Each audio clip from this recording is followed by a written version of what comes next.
Welcome to the Lux Files, a podcast for occultists about occultists. I'm your host, Sean, and I hope you enjoy this episode. Be sure to subscribe to the Lux Files wherever you get your podcasts to stay up to date on all the new episodes.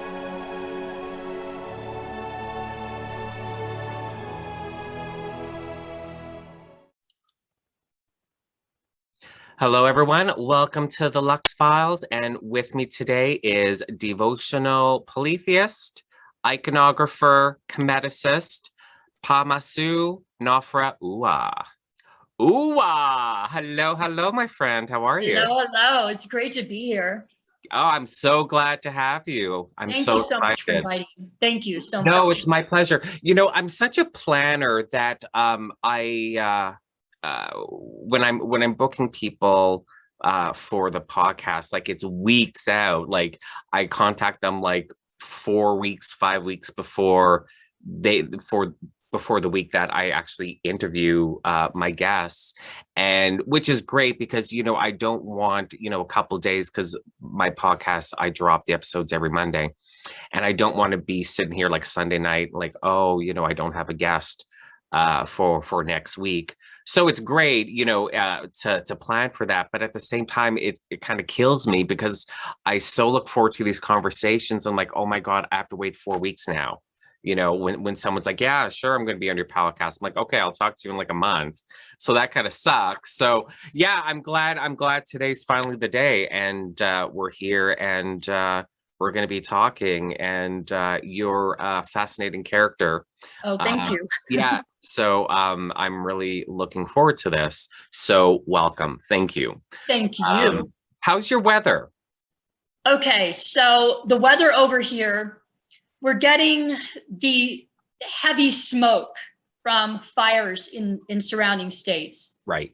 Yeah. Which blew in this week, which was not good because I suffer from seasonal allergies, which are horrifying. Right. My voice has been attacked.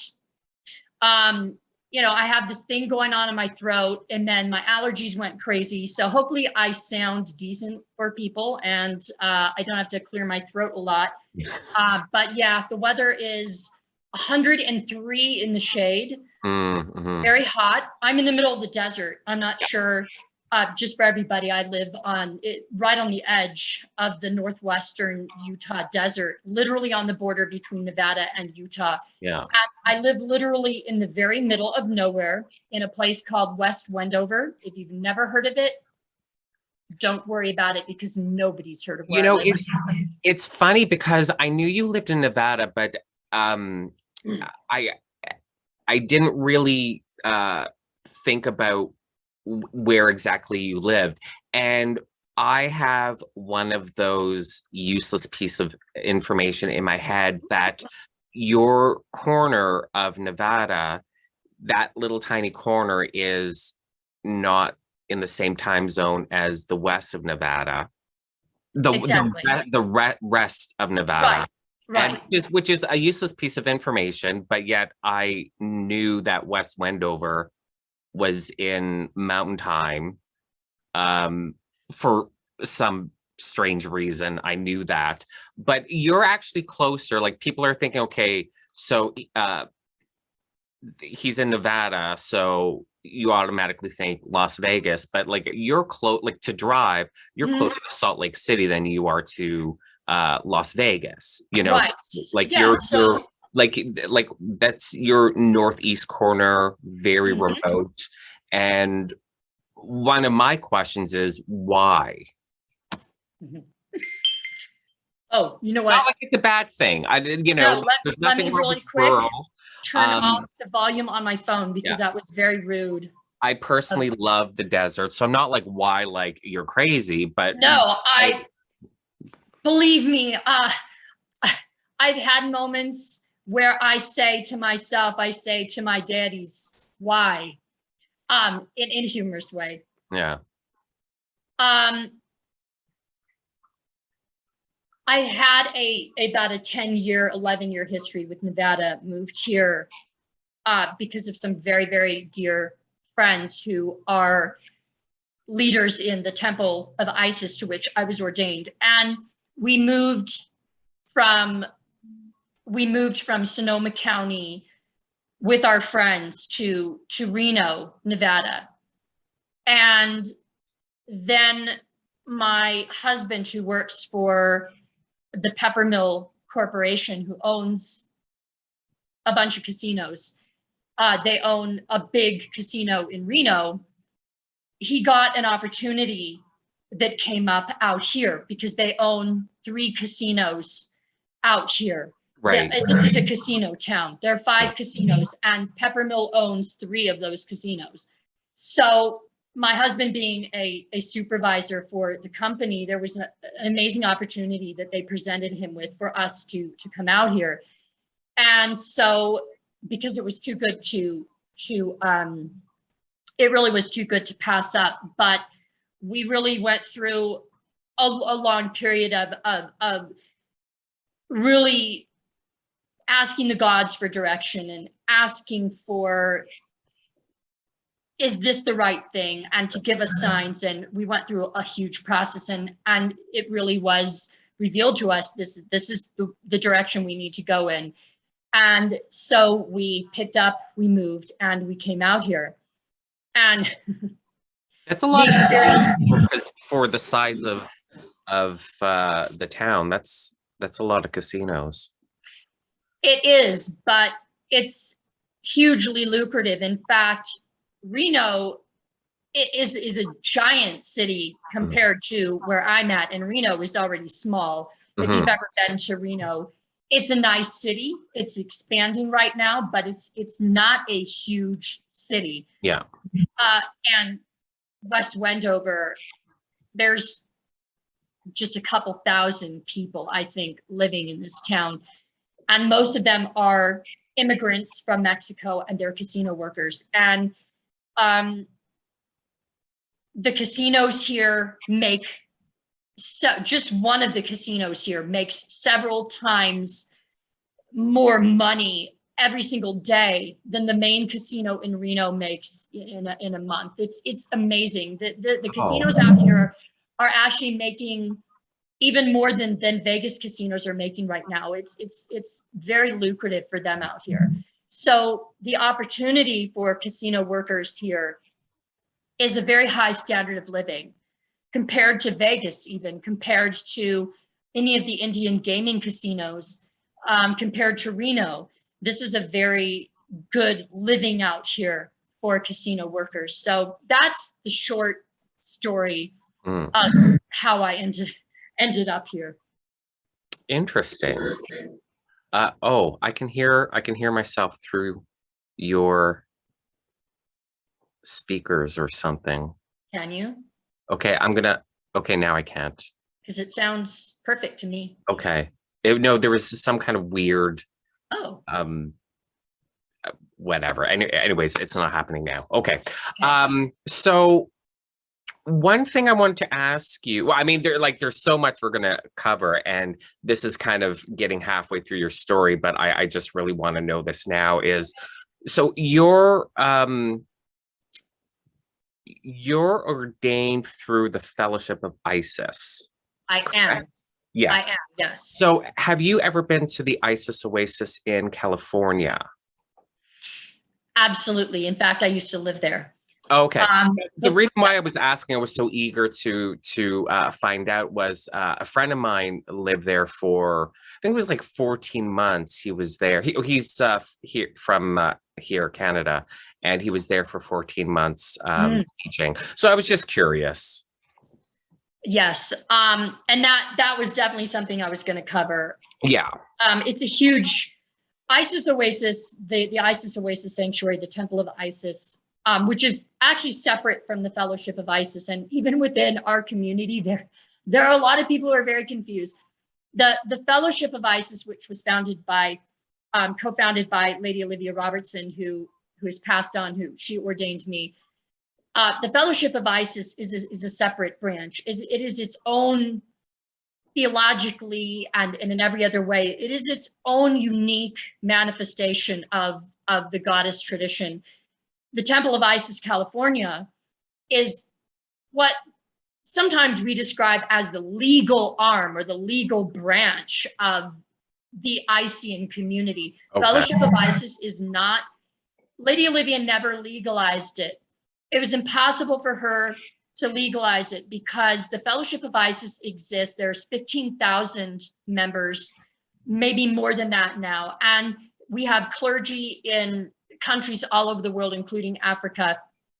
And it just isn't possible to legalize an organization that way. And Lady Olivia really didn't want a central leadership or central authority. She didn't think of herself as being an authority figure. She never took that role, even though other people have projected that onto her. She was very humble. She was very down to earth. She was very self-effacing and never wanted to be in a position of authority. She was simply doing work that she felt that she had been given by the goddess. And so Fellowship of Isis is very much its own manifestation of that work. Temple of Isis, which of course I was going to get into the nitty gritty of that, was founded by Lady Lorion Vignier, who was my first teacher from the time that before I was 10 years old until she passed away 7 years ago now. She was my lifelong teacher. And she founded Temple of Isis as a legal entity prior to meeting Lady Olivia and being given sort of a mandate from Lady Olivia to help the Fellowship of Isis have a voice in the United States. And because Temple of Isis is legal, members of the Fellowship of Isis could travel to California, they could travel to Isis Oasis, and they could be legally ordained to be able to do their work. So there are two lineages that I carry. One is from the Temple of Isis, California, and the other one is from Fellowship of Isis, in which I'm ordained as a priest and a Priest-Hierophant by Lady Olivia. So, and then I also carry the lineage of my other teacher, Lady Zarita Zook, who's a very well-known priestess of Isis, and she founded Temple of Isis, Nevada. And so I have inherited that lineage from her as well. Excellent. Yeah, no, I mean, we're definitely going to kind of get into that and, you know, kind of try to do more of a like chronological thing. I was just really curious just because, like I said, just with my friend having lived there for, I think it was like 14 months teaching. So I was just curious. So, yeah, so we're going to, stick to my form. We're gonna get back on track and stick to my regular format. I always like to begin by learning with my guests, kind of like that moment that sets you on your magical / spiritual path. You know, whether it was in childhood or adulthood, whatever, but sort of like that seminal moment or period that kind of took you on your path. So yeah, so let's begin there. Okay. I think that I was born with a chip on my shoulder. It's the easiest way for me to explain how, looking back, how I felt as a child. Restless. And I seem to have been born with this feeling of being very dissatisfied. And I am conscious of that now. I look back and I remember when I was just really, really little and I was so unhappy for some reason. I was so dissatisfied. To give people some background, I was raised in a very, very tight-knit traditional religious family, Baptist Christianity, but the brand of Baptist Christianity in which I was raised, and which a number of generations going back, every single generation in my family, on my mother's side, the young men, there's always been a son who has taken up the mantle to be a preacher. And wow. So going back generations in my family's history, there has always been at least one sometimes more, always male, male child, a son who would become a minister, a preacher, and who would even found a church. And the history of my family has a lot of founders of churches in various places of the United States. So I was raised in this brand, though, of Christianity in which it was apocalyptic. Mm. So the consciousness that we were raised in of what was going on in the world, politically, everything was, these are the last days. These are the final days. And there are the people of Christ whose names are written in the book of life and who have been saved. And there are the people who are followers of the fallen one. They are the disciples of Satan, and they will be annihilated by God. And all of the suffering and all of the things going on in the world, all world events when I was growing up, which would happen on the news, everything, politically, everything. My parents would say, this is a sign. This is another sign of God's kingdom is coming, and Christ will wipe the sinners off the face of the earth. And the suffering that you see is this is the wages of sin. And so the family that I was raised in was a family in which every member was expected to memorize scripture and to be a voice, an evangelizing voice for Christ. And my first memories of learning anything were of being taught the Bible and being taught verses. And we were rewarded money, we were rewarded things when we memorized verses, and we were encouraged to write verses every day. And this was an exercise that we had to do. We got home from school, before we did our regular homework, my father or mother would have written down the Bible verse for the day, and we had to write it however many times they said, and they expected us to have it memorized by the time they would come home from work, and for us to then give a sermon basically on the meaning of that verse. I was raised in a family where God and Christ and the devil and demons and angels were physically real. These were not parables. These were not metaphors. These were not deeper spiritual meanings behind the words. The King James Version of the Bible was the infallible, inerrant word of God, black and white as it said.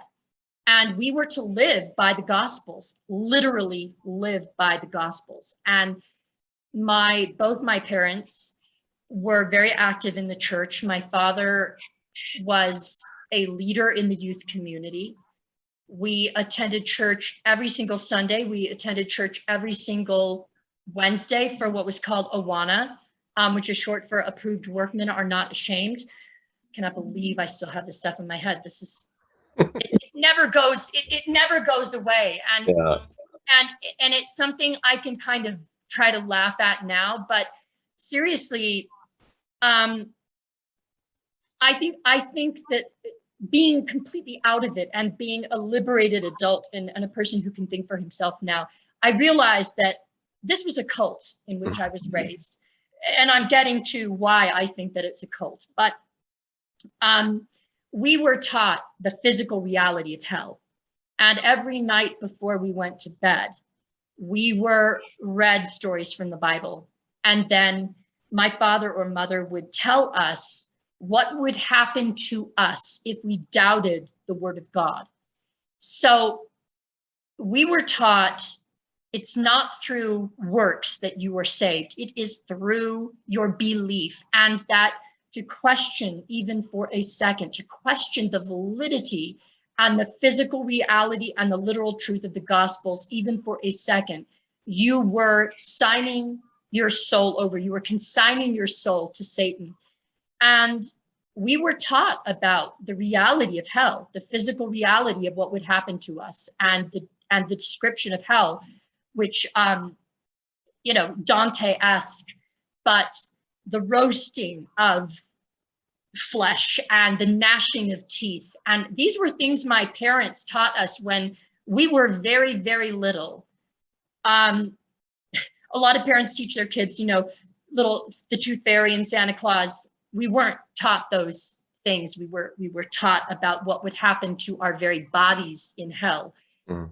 And something very interesting is that my parents focused much more on Satan and much more on what would happen when the confrontation happened between Christ and Satan.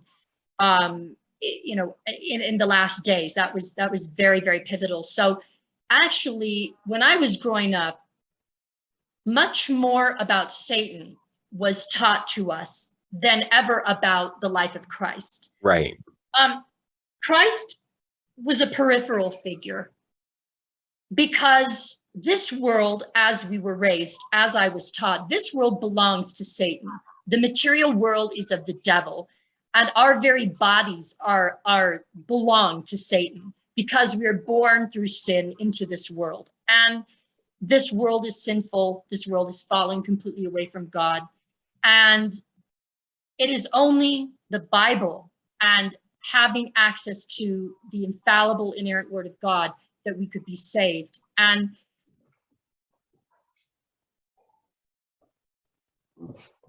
we were not allowed to question the doctrine that we were taught.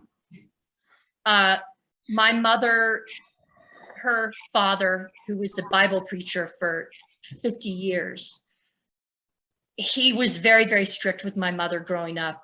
And she went through her path of rebellion against that. But she was raised on the word and on the truth of the Bible being your only salvation. And those conservative values, which have been held by every generation of my family going back as long as my family history that I've ever heard, these have been passed down. And so I was raised in an environment where our reading material was very highly restricted and controlled. Television was something we had, but my parents they kept the TV unplugged, and they put the plug in a lock box so that we could not plug the TV back in. And we were allowed television that was controlled, that was agreed upon. If we were watching a program, if my parents saw us watching something they felt was unchristian, we were, instantly they would say, okay, we're changing the channel. This is not acceptable. This is not what Christian people watch. And the older I got, the more conservative, the more restrictions there were on my brother and my sister and I. It seemed to me growing up that everyone else in my family accepted this. My sister accepted this. She was always very religious. My brother was 5 years younger than me, so he was always very ambivalent and quiet. He's an atheist and he's a Buddhist, and he rejects all forms of organized religion. And I think that part of that is a reaction to the way we grew up. And I understand that very, very much. Yeah. So the reason I was kind of setting that so people could understand where I came from is that I remember from the youngest time of awareness having this chip on my shoulder and this very questioning nature. I'm a very rebellious person. I don't accept authority just because it's authority. I am all for rules and discipline, but they have to make sense. They have to make sense. And I have to choose. That's another thing.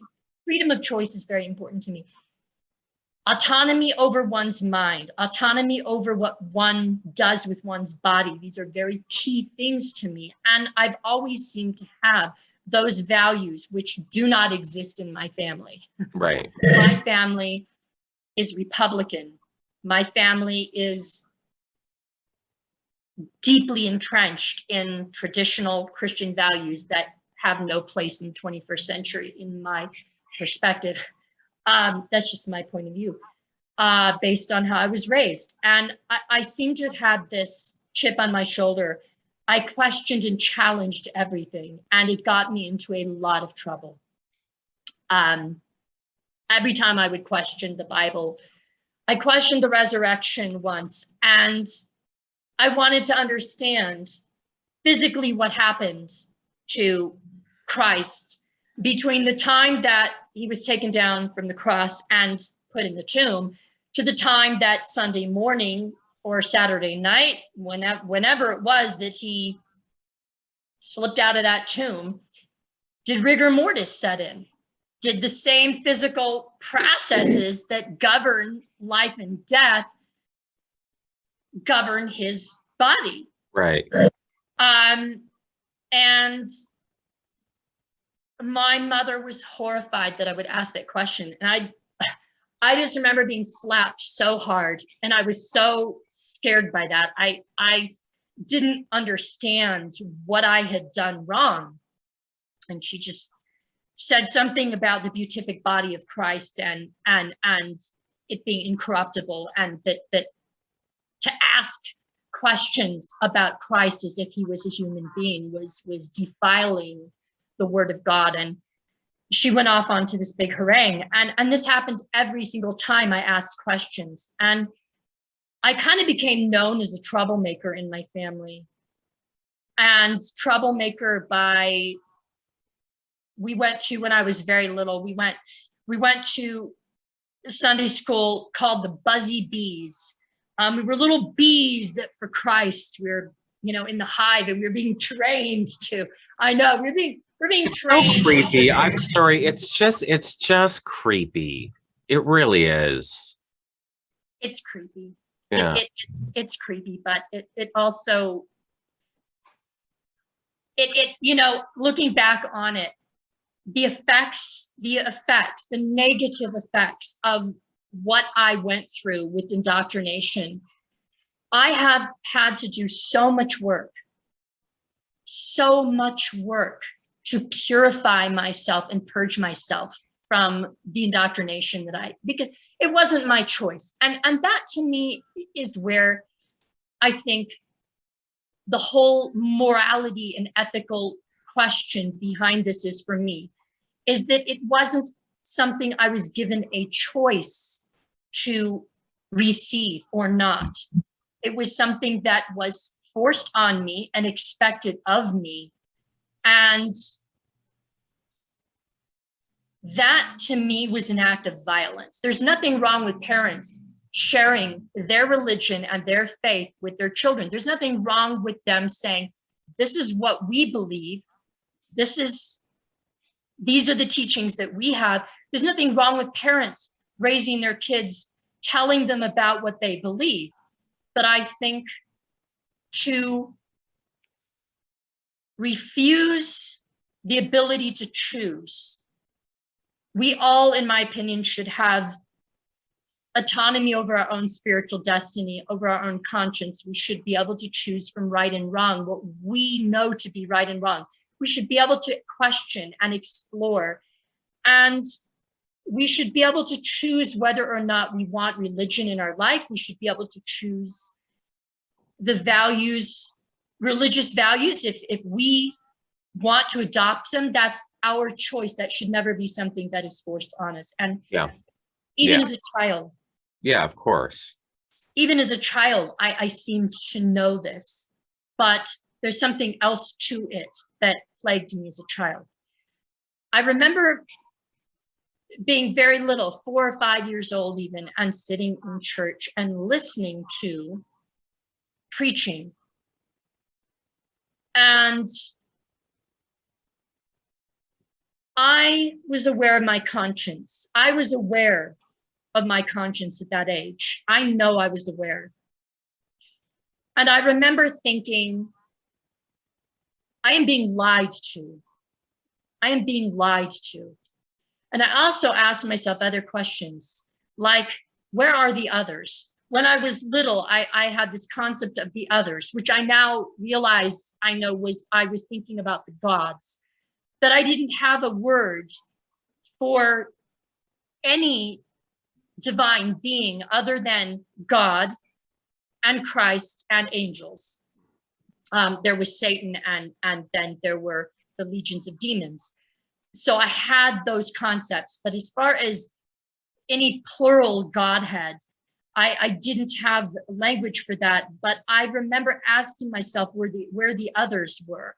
And I remember thinking how wrong all of this was to me. It felt wrong. And I felt like I knew that it was wrong and that there was something else. I just didn't know what that something else was. Right. So how did you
feeling of not belonging and of things being wrong, all of a sudden, I felt that something clicked and something fell into place that was very, very powerful for me. And I had never experienced anything like that before. And something happened to me where I just knew that these were my gods and that this is where I had come from. So my father got home from work. My father was also an engineer. He was something of a Leonardo, a Renaissance man. He was an engineer. He worked for General Dynamics Corporation in San Diego. He also was an architect. He designed a lot of mansions, a lot of big houses for people with a lot of money.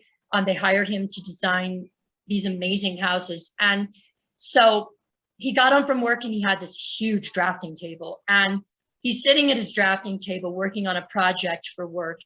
And I went over to him and I plopped that book, that e-volume, open to this spread of the Egyptian gods and goddesses, these idols of Egyptian deities. And I said, this is it. This is where I'm from. These are mine. This is where I came from. And he really humored me and thought that was so cute and thought that was something else. And he wasn't surprised because as a child, I went through these periods where first it was the American flag. I was obsessed with the American flag and I wanted every American flag that I saw in stores, and I would scream and I would throw tantrums if my mom wouldn't buy one. And then it was cowboys and Indians, everything cowboys and Indians. Then it was dinosaurs, okay? It was dinosaurs and I was obsessed with dinosaurs and I collected them. And then it was ancient Egypt. So from that time on, anything to do with Egypt, I was ravenous and I couldn't get enough of. I went through every book in my father's library that I could try, find anything on the Egyptians. And I would just read and read. I would take the books to my bed at night under the covers and I would read or just look at pictures. This is as I got older, because initially I was looking more at the pictures when I was really, really little. I was just looking at all these pictures and getting into trouble because I was tearing out pictures. But as I got older, I was reading everything.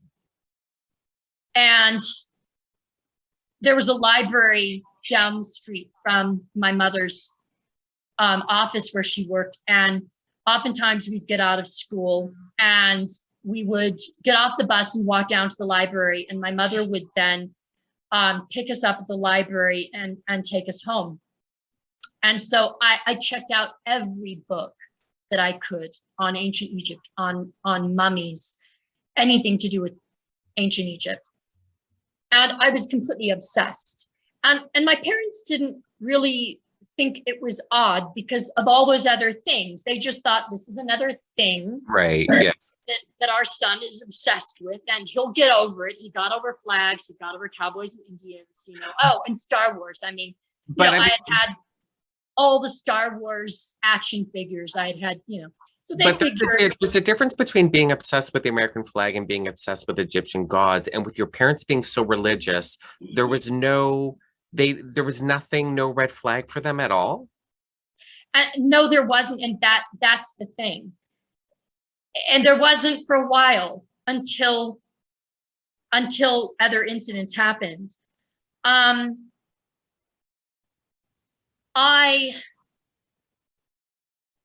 There was a book that I checked out from the library, and I actually have a copy of that book now.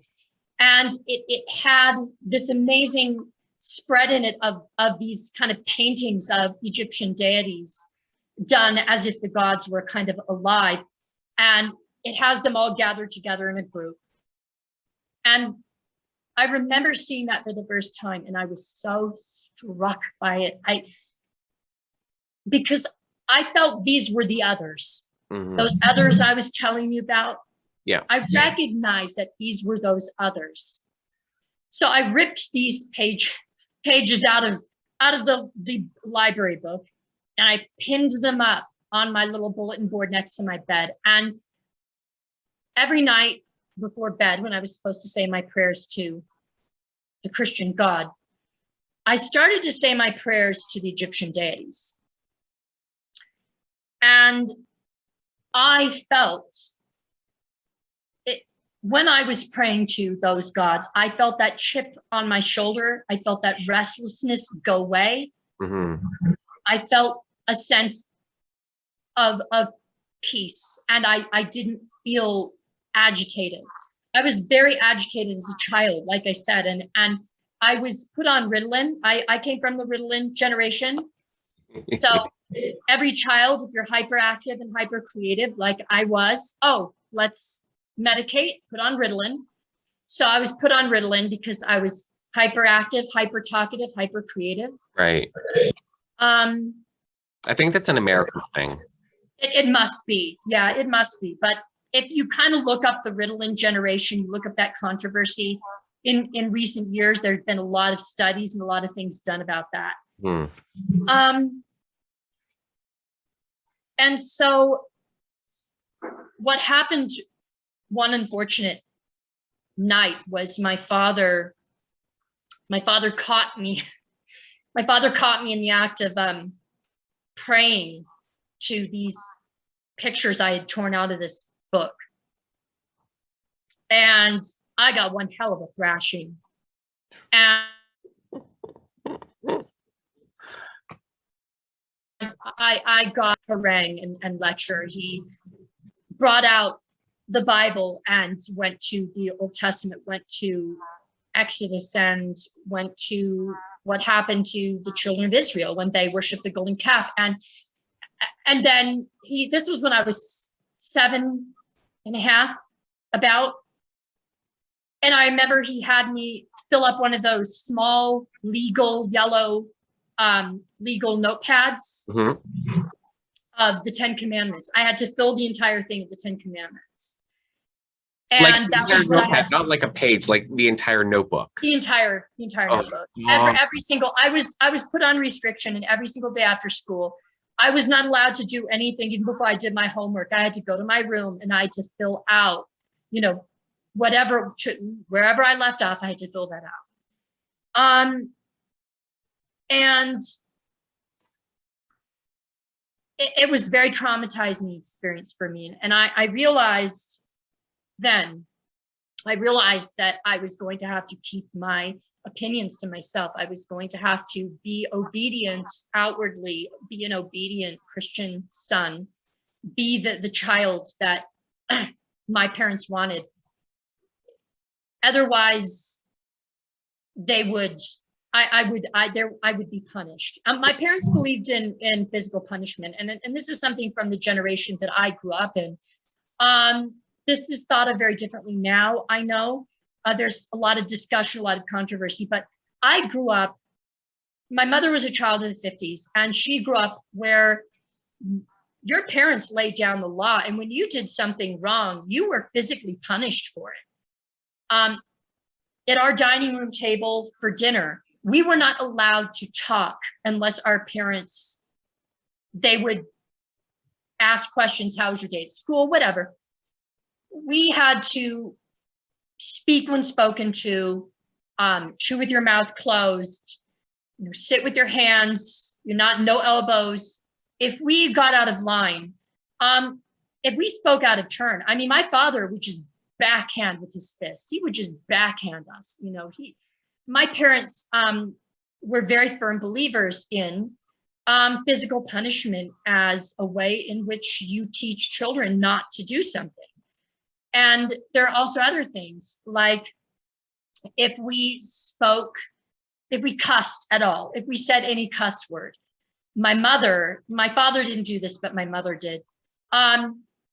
If we cussed, my mother would make us hold Tabasco sauce in our mouth. Right. Yeah. Yeah. But there would always be Bible verses with that. So something that I learned. Make it okay. Yeah. Something I learned very early on was that pain and the doctrine, pain and God, pain and religion go hand in hand. Yeah. So religion is about pain. It's about guilt and it's about suffering. Yeah. And this was something that we were very much taught. And that included what came down to our own bodies too, as far as we got older, development and puberty and touching ourselves. I mean, the Bible was all over that process. Yeah. But back to answering your question. So, my parents indulged my interest in Egyptology as they saw it as something that was healthy because I was reading all of the time. And they didn't have to ask me to read, you know, when I had book reports at school, whenever. I loved to read. And that was something that has always been part of me. Reading has been a huge part of my development. It always is. At any given moment, I'm reading 10, 15, 20 books. I read all the time. So to them, so they're looking at this like it's okay because it's educational. But so very much so. But so your father catches you praying to the Egyptian gods. Did their tolerance of all things Egypt go out the window, or? No, because I was able to convince them. Something that I learned to do in that household, and we'll get to some of the other things that happened in my family, but I learned in that family at quite a young age to wear a mask. That you, in order to survive in this family, in order to have your own mind, you had to wear a disguise. You had to tell the adults what they wanted to hear. Right. You had to obey. You had to conform. You had to look like you were going to conform. And I'm going to tell you that inspired a deep fire in me to rebel. A deep, deep fire in me to rebel against it. And I vowed to myself when I was a child, I remember when I was 6 and 7 years old, I'm going to get out of this. And I'm going to prove that all of this is wrong. I'm going to rebel against that. And I really kept it inside. But well, I kind of these hardcore tactics that, you know, the pain and the punishment and everything that's meant to break you of whatever supposed wrong you're doing. I mean, with you, obviously it strengthened your resolve. It strengthened. You know? And that's often the case with those kind of punishment tactics is you don't end up like they don't.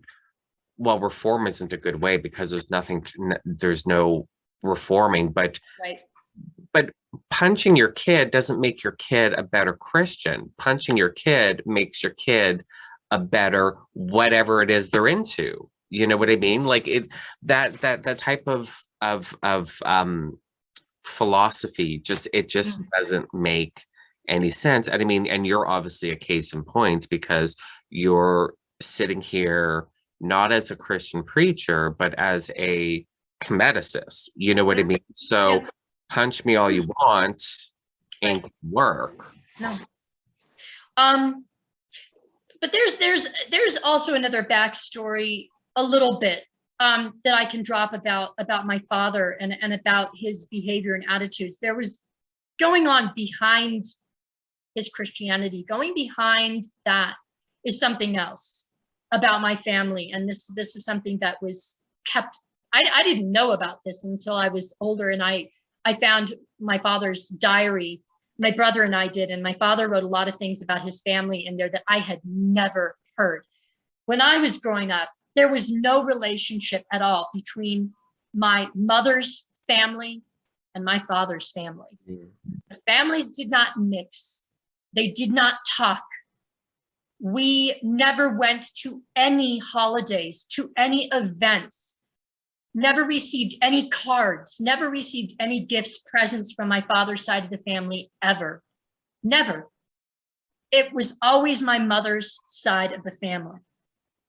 And it wasn't until I was a teenager and I found my father's journal.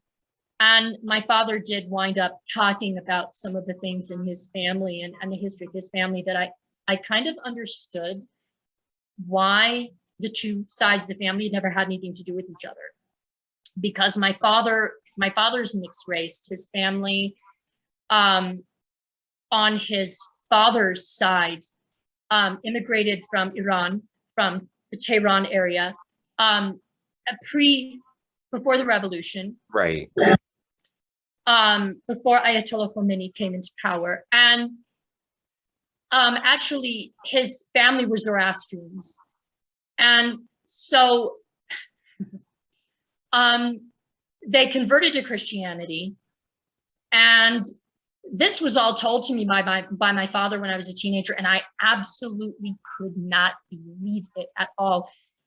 We were never, ever raised with any knowledge of my father's side of the family. There was never anything. The only thing I knew is that my paternal grandmother had died young of heart failure due to extreme exhaustion, and that she had knitted for me a beautiful quilt that had been passed down to me. But anything about the family, anything at all, I was never told anything. When did they convert to Christianity? Do you know, like before immigrating or after? I don't know. Okay. My father was very ashamed of his family history. He was so ashamed of that. And it was not something he wanted us to know, and it's not something that my mother wanted us to know. About the Zoroastrianism? He was ashamed about well, about that, and also about our racial makeup. My mother did not want us to know anything about that. We were only told about her side of the family. Wow. And my grandmother, my maternal grandmother's family, were all Oklahoma people, came from Oklahoma. And my grandfather is Pawnee, and he was raised in a Catholic orphanage. And that kind of was something that, but they knew who his parents were. I mean, they knew that he was Indian. They knew he was Pawnee. I have had no contact at all. I've never been to Sweat Lodge. I've never been to powwow. I've never done anything. I've never met anybody that has said that they're related to my grandfather, that they're his people or anything. None of that. But that was known. That is something that I was raised with. My grandfather did talk about that, and it is something that I knew. But my father's family, nada. Wow. It wasn't until I was a teenager I met my grandfather, my paternal grandfather, for the first time. And that was a few months before he died. And my father wanted us, my brother and I, my mother would not go. She would have nothing to do with it. My father grew up in Ocotillo Wells in El Centro, and we drove out to the desert. We drove out there to see him. He was very frail. I really liked him. I thought he was a great guy. He was very cowboyish. He had expensive cowboy boots, and he's told me interesting stories. But my father had an explosive relationship with his father, who was very physically abusive. And my father, he told us that he blamed his father for his mother's death. He said his mother, my grandma Ava, had died of a broken heart, that because of years of emotional and mental abuse. So there was all of this backstory. And my father was very, very conflicted. hated his father. He absolutely hated his father. And before his father died, he wanted to make that up. He wanted to be at peace about it. So he took my brother and I down, and we stayed there. And then after he died, after my grandpa died, my mom did come down for the funeral. Basically, my father made her. But all of that, just to show the relevance to my father's character, is that my father was raised where the man owns his wife and owns his children.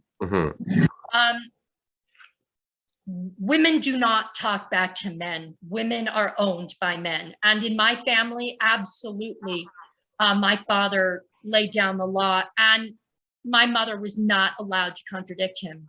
I didn't realize the extent of the abuse and of the violence and of the control that my mother experienced until I was much older. I was oblivious to all of this, as children are. Children, when you're really little, you don't really understand what adults are doing. But being grown up and looking back on my childhood, so many incidents, so many things, I realize now what was going on with my mother. She was a battered woman, and she was a woman that was very much being held in a marriage against her will towards the end. And so I just wanted to give that background about my father's family, because this is how he was raised. And so I conformed. I outwardly conformed, and I learned early on that you do that with adults. You tell adults what they want to hear. You behave, you mind your manners. And then in your mind, behind the scenes, you are free and you think and do what you want. So as a kid, so outwardly you're the good Christian son, minding his P's and Q's, but in your head you're the Kemeticist, praying to the others. When did that inward devotional practice become an outward devotional practice? When did you have more freedom to explore this as a spiritual path? So it was before my 10th birthday, and my family went on a day trip during the week to Old Town San Diego, which is the historic old district where the Whaley House, some of the original settlers and all the history, the old history of San Diego. It's a fascinating place. And we were at a outdoor pottery center called Bohannon's Pottery, and my parents were looking at pots and things for the outdoor flower beds and everything. And I looked over and saw this building, and there was this big sign that was black and gold and white, and it had Michelangelo's David on it, and it's a Durgant sculpture studio. And of course, I was very familiar with the David, and I thought, ooh, interesting things to see, more interesting than looking at pots, with my brother and sister. So I went over and looked in the window of the store, and I saw all of these statues of Egyptian deities and of things, Tutankhamun's treasures, of reproductions of Tutankhamun's treasures, including the life-size death mask and everything. And the place was closed for whatever reason. I went absolutely nuts.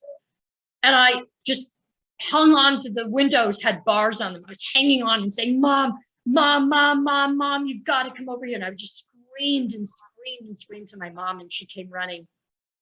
I said, look at this. And so she looked in, and it was, she saw what I saw. And I said, can we go in? And she said, it's closed. And she said, but there's there's information, there's a number.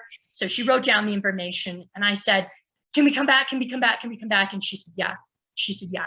So it's right before my 10th birthday and thereabouts.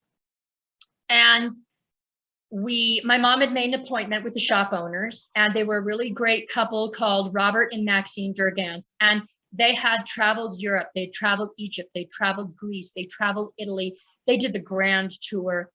And they were a front business for a group called Artisans Guild International. Artisans Guild International during the 60s and 70s and 80s, when the traveling Tutankhamun exhibitions were going around.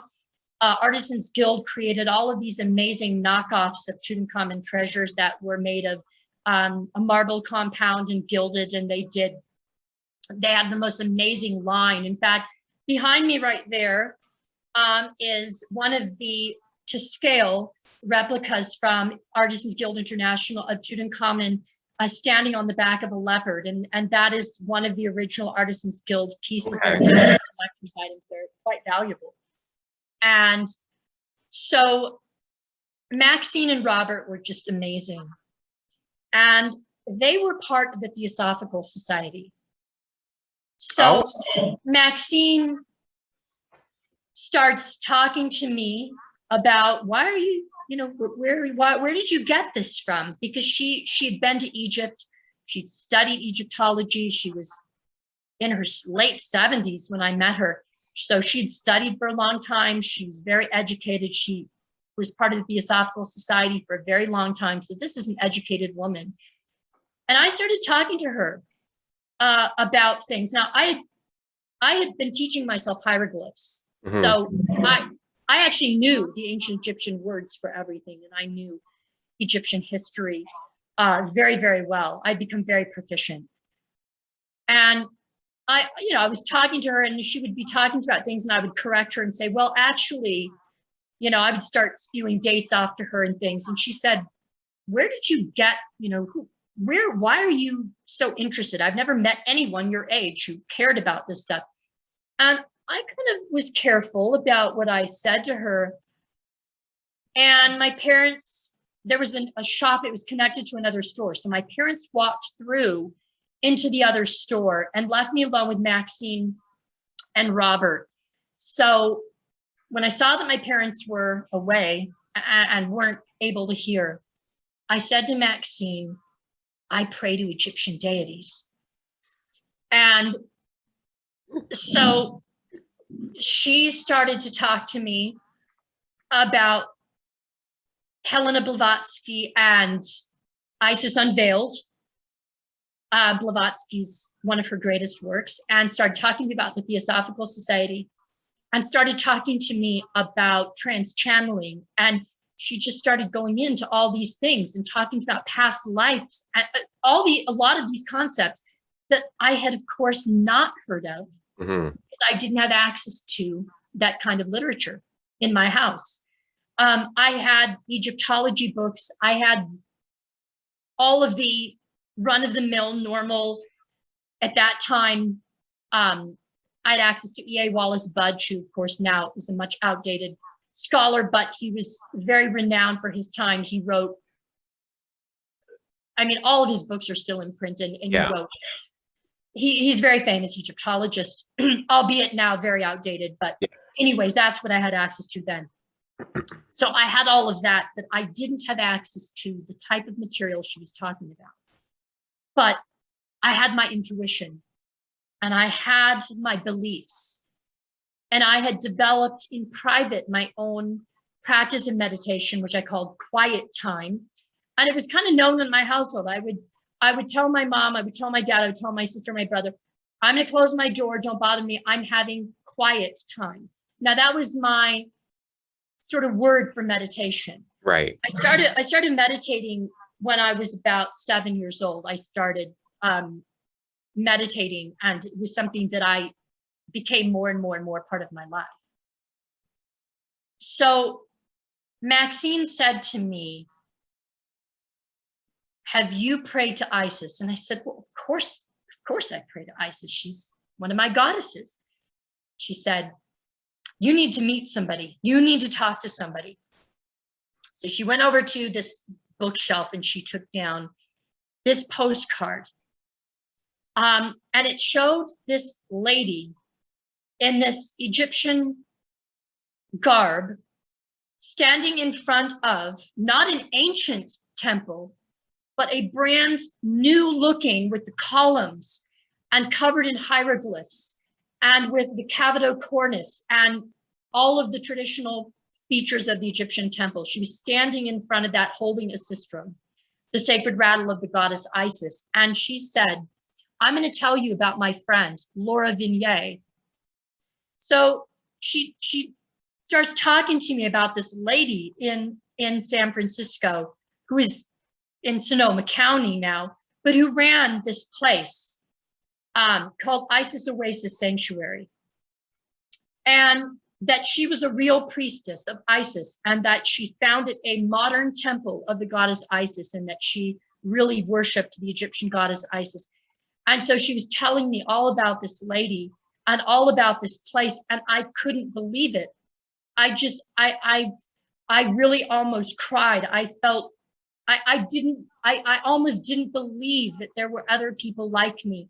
And you know how gay people, LGBTQ people often feel, well, I'm probably showing my age, because before I came out of the closet, it was at a time before the internet, and you would feel I'm the only one who feels this way.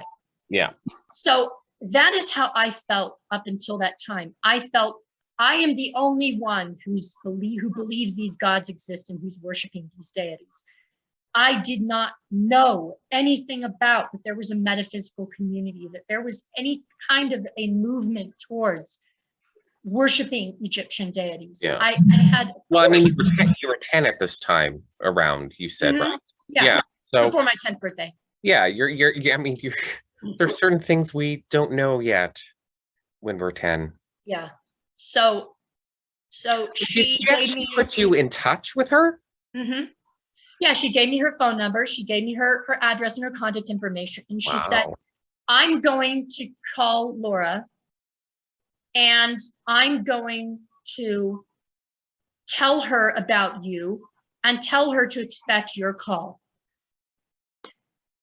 And I was so ecstatic. I was so excited.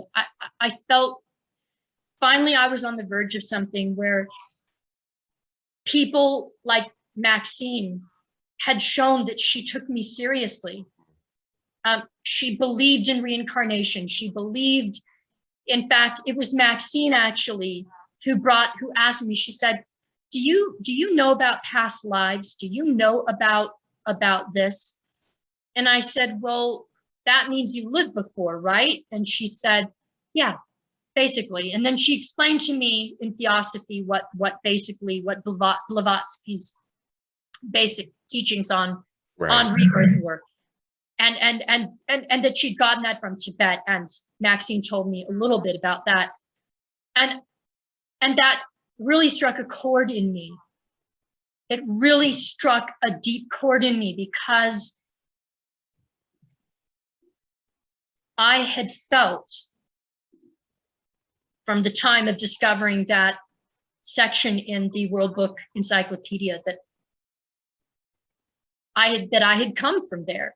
Right. That these gods, that this culture, that this was something I was part of. I never felt outside of it. I never felt as if anything was strange with this culture. I felt at home with this culture. I felt at home with everything that I read about Egyptian beliefs. It made sense to me, and it made more sense to me than Christianity ever did.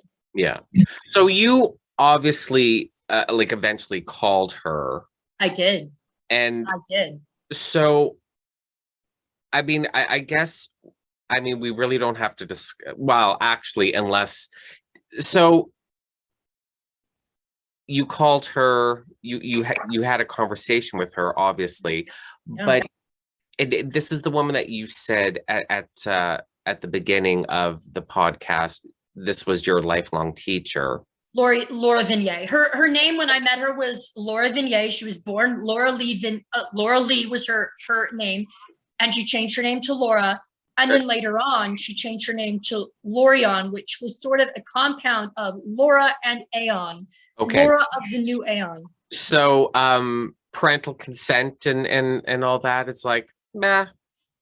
Well, actually, so Maxine told my parents that she knew this interesting lady who led tours to Egypt, who was a teacher of ancient Egyptian history and somebody who had a fabulous teaching center in Sonoma County, somebody that I would find very interesting to learn from, and basically put it in those terms, that this was an educational experience that could broaden my horizons in my studies of ancient Egypt. And good thing this was pre-internet, because otherwise they could just like type in Isis Oasis and be like, no.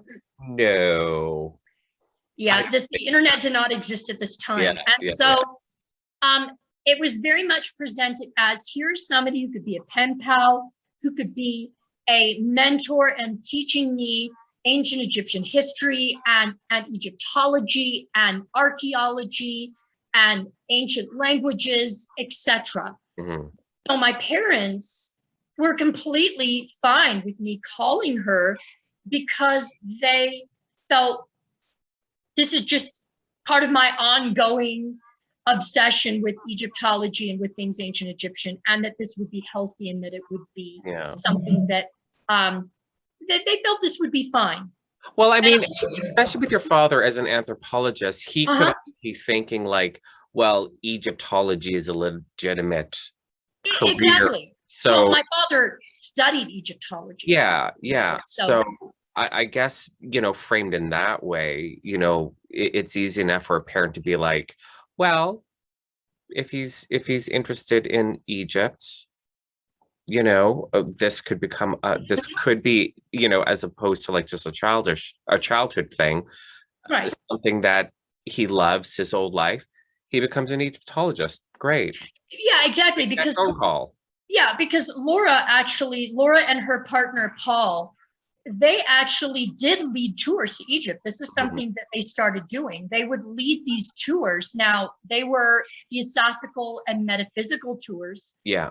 But they would lead tours to Egypt. So Laura and Paul, they studied Egyptology, they studied anthropology, they studied archaeology. Laura was a very smart lady. Yeah. And so my parents figured, this is great.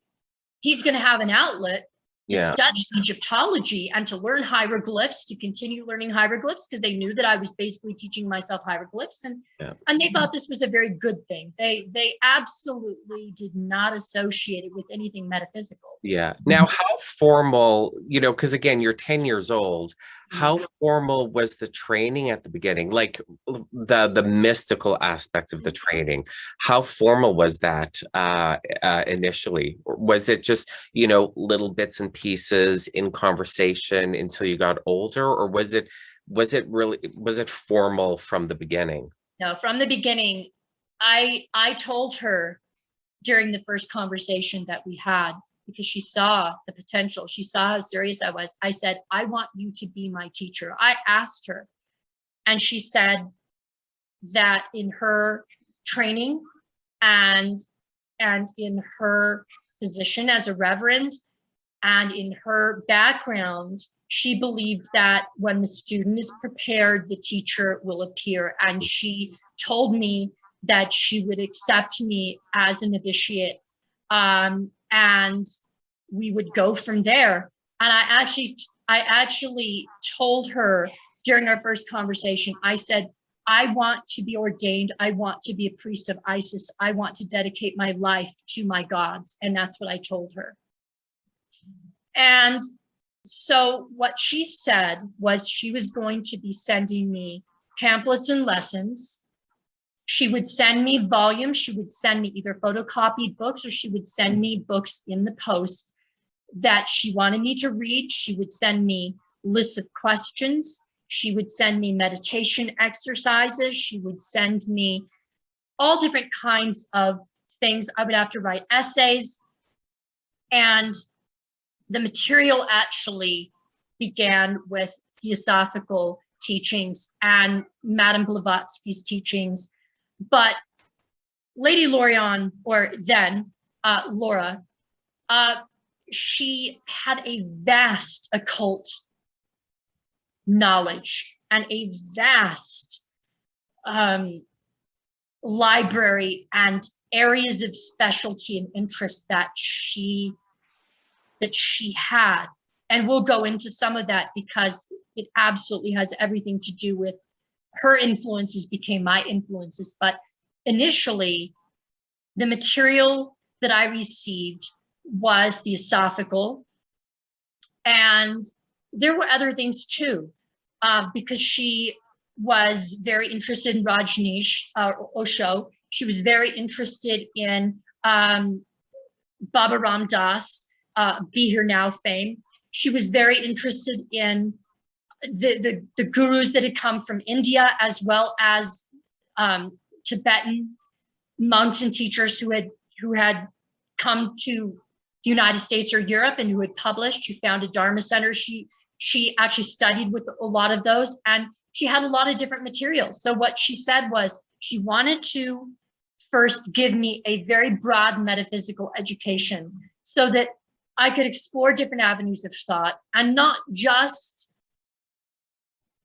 Egyptian history, Egyptian religion, but really understand the metaphysical world and understand other cultures and understand where other teachers had made strides in understanding where consciousness came from and where the supernatural world and the spiritual world and the physical world meld. So from Laura, that was the education initially. From Paul Ramses, so Laura's partner, they were never married, Laura's partner, Paul Ramses, who was a hypnotherapist, that was what he did in San Francisco for a very long time. He became a past life regressionist, and this is something he did as a profession. And Paul was very, very interested in my story. He was very, very interested in me right away because of how young I was and because of how much I showed an advancement in things that, sure, he knew that I had been reading. He knew that I had access to library books. He knew that he knew where I came from. But he also grilled me and asked me a lot of questions on the telephone. We had amazing telephone sessions, and he really grilled me about a lot of things. And where the answers came from, because he had studied Egyptology for a very long time, and Paul was also a very, very smart man. He knew fakers. He knew when to tell this is something that somebody's gotten from books, and then this is something somebody's bringing through from somewhere else. Mm-hmm. And he would really grill me. And he was very, very convinced that I had past lives in ancient Egypt. And so Paul mentored me in understanding rebirth, reincarnation, and there were a lot of things that he sent to me that were from Tibetan teachers because of the incredible technology that was developed in Tibet for understanding the human mind and also understanding consciousness and how consciousness is very fluid. So these were things I started learning. And basically, my parents knew that I was having these great phone conversations. They knew that I was receiving materials. But what was really great is that Laura and Paul always included photocopies from books or materials that were, at the time, mainstream Egyptology things. Right, right. So what I could show my parents was, oh, look at this. And it was a photocopy of a bunch of pages of things from, Egyptology, mainstream Egyptology books, academic works. And so my parents very much thought that's what I was learning. How long before they either discovered or you told them that this was spiritual training, not just academic Egyptology? So my parents were divorced when I was 15 or 16, maybe 17. And I didn't come out of the closet about my religious beliefs until after my parents were divorced and my father was out of the house. So I kept everything that I was doing hidden from my parents. I had statues of Egyptian deities along with replicas of Tutankhamun's treasures. My room was full of Egyptian reproductions and things. And I would do ceremonies. I would pray to my gods and I would make offerings. I would do that.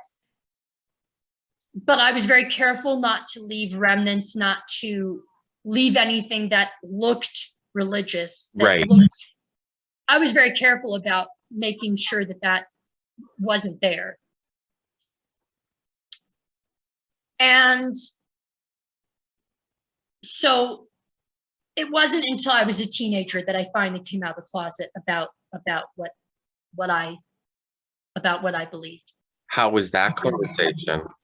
There was one hell of a row. Oh, I bet. I bet.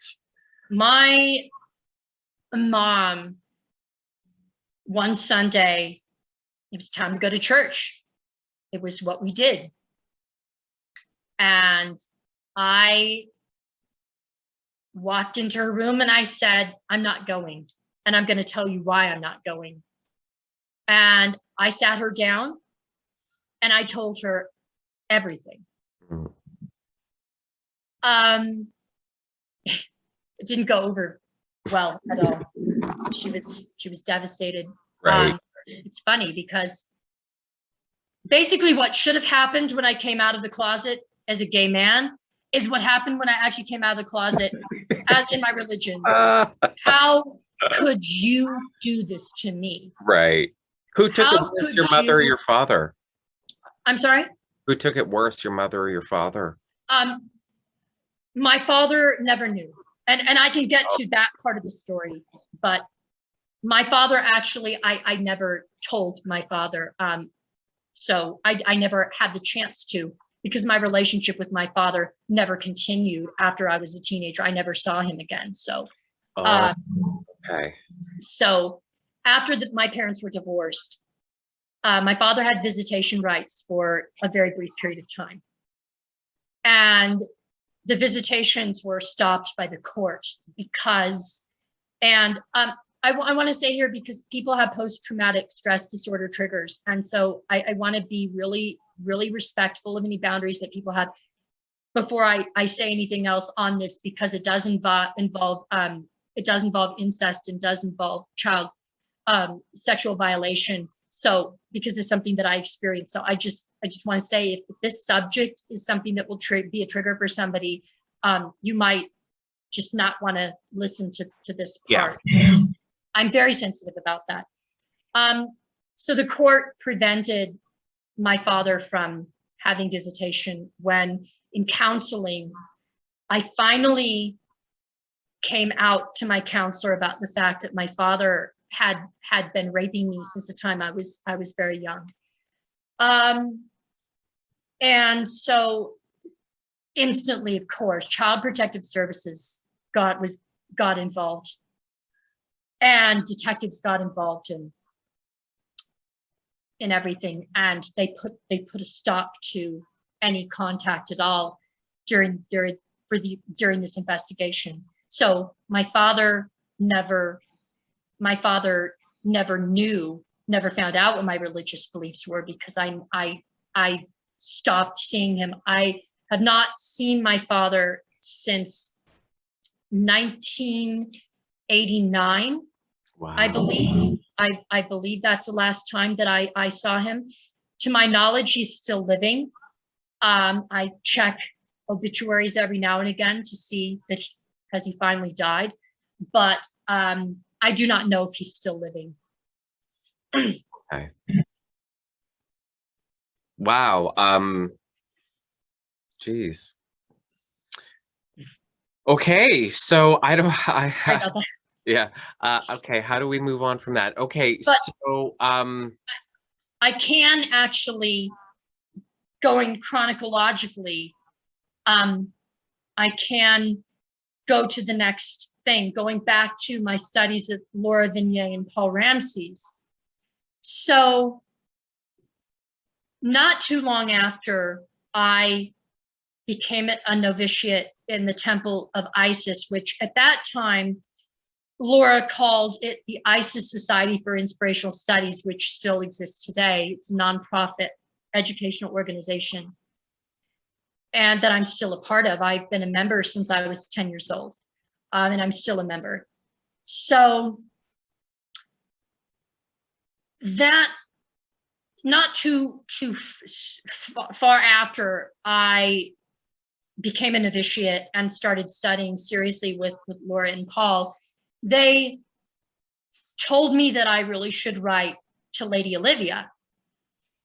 Lady Olivia Robertson had founded with her brother and her brother's wife, they founded the Fellowship of Isis, which is an international organization. It's, to my knowledge, it's the largest organization of goddess worshipers in the entire world. And they wanted me to write to her, write an introductory letter to her, and explain about my journey and about myself and about what I was studying with Laura and Paul. And so I did that. And Lady Olivia is just the most charming person and teacher. She was wonderful to me. She is. I was a member of the Fellowship of Isis, and oh, really? yeah, and had communication with her. So yeah, I know. Yeah, Lovely lady. She's just the most amazing person. She's since passed on, but she's still, I think she's still very present. And the letters that she would write back and forth with me, she was so generous to me and took so much time, especially because of my very young age, to really mentor me. And something that really struck me with Lady Olivia, and I really haven't experienced this with any other teacher, this level that she operated at. And you know, because you know her, she's this force. And she just brings so much through her. Especially, did you ever meet her in person? No, God, I wish. I wanted to, go to Ireland and go to their castle and everything. I had joined the Fellowship of Isis because I've always worked with Egyptian gods, but also they had their druidic path. Yes, the Druid kind of demo. Yeah, and so I joined the Fellowship of Isis because there's that double whammy for me. Yeah. So the priestess in Toronto that was my teacher, she was a member of the Order of Bards, Oasis, Druids, which is the order that I really wanted to join. But their training course, I mean, back then for me as a 20-year-old, like to pay like $400 or $450 for a training course is like, you know what I mean? Yeah, I get you. Yeah, so she was a member of an Obod Grove that met outside of Toronto. So she took me to a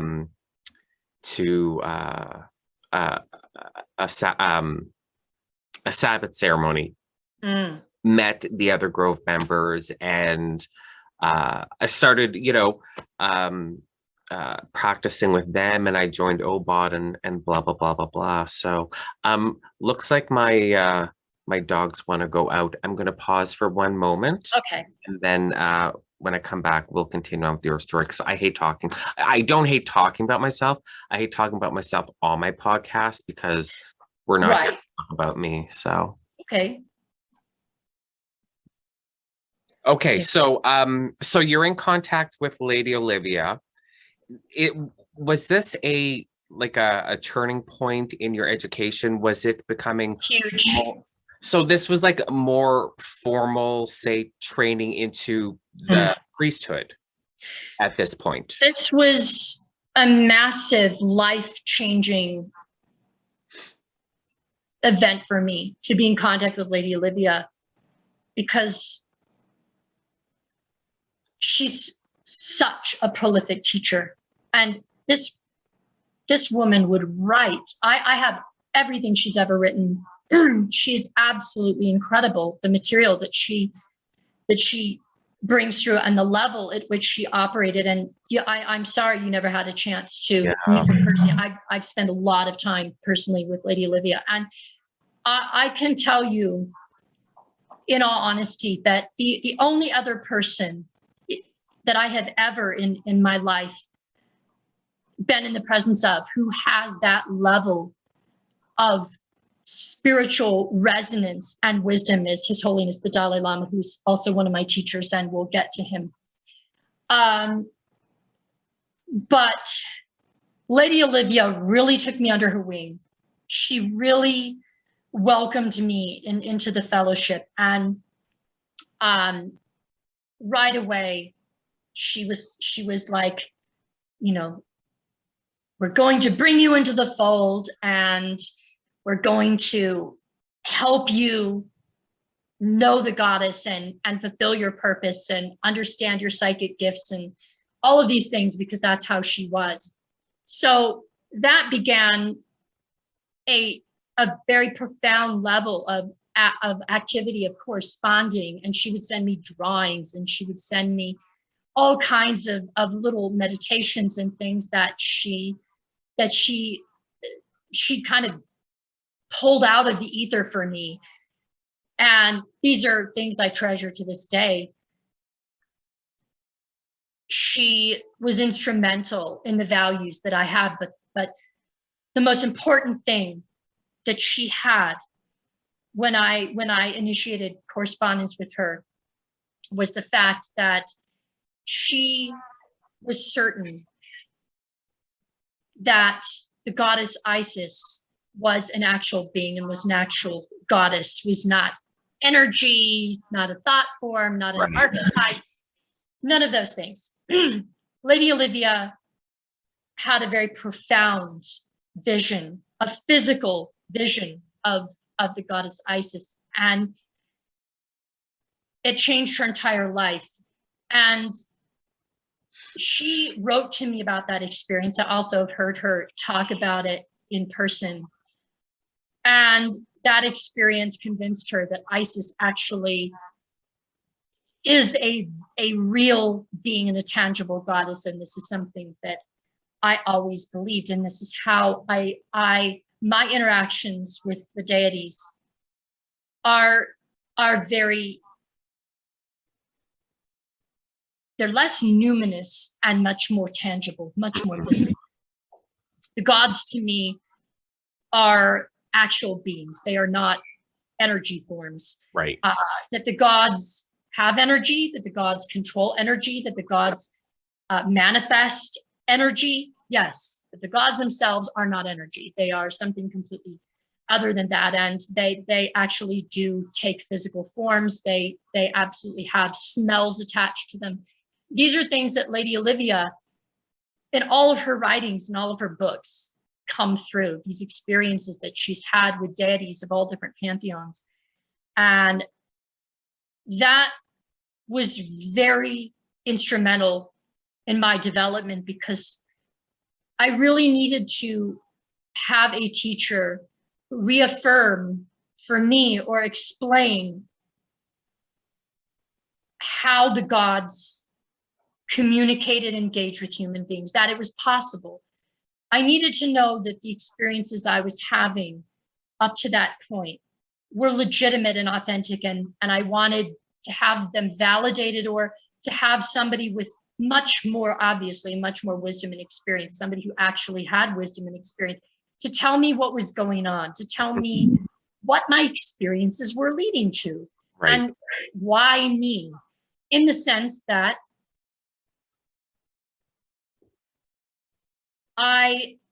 for many years, I felt very tortured by the drive that I had to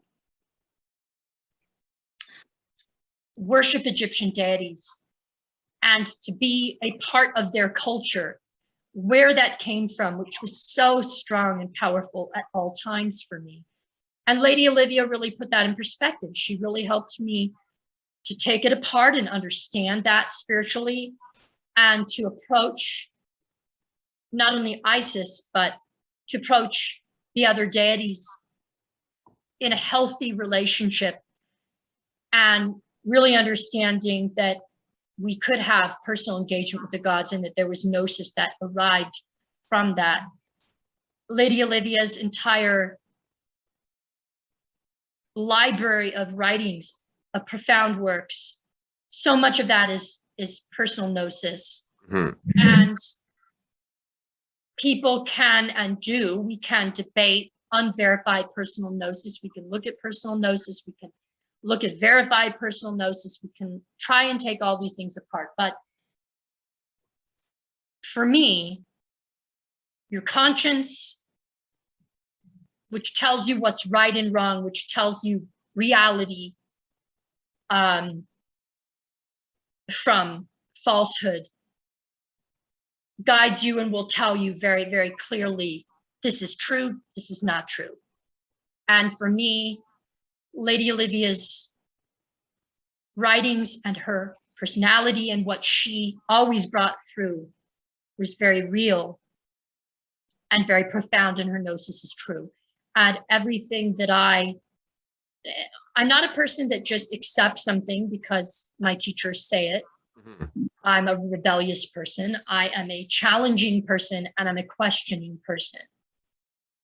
So it's not that I was just accepting everything Lady Olivia was presenting to me, or that Laura and Paul were presenting to me as true. I certainly asked questions all the time, and I certainly took it apart in my own mind and started to apply the exercises and things to my own life, my own meditations. And it's through those years of experience that the things that I was taught were validated for me.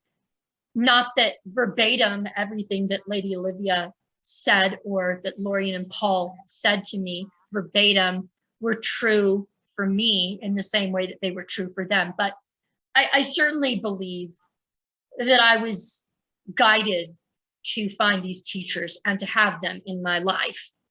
Definitely. Right.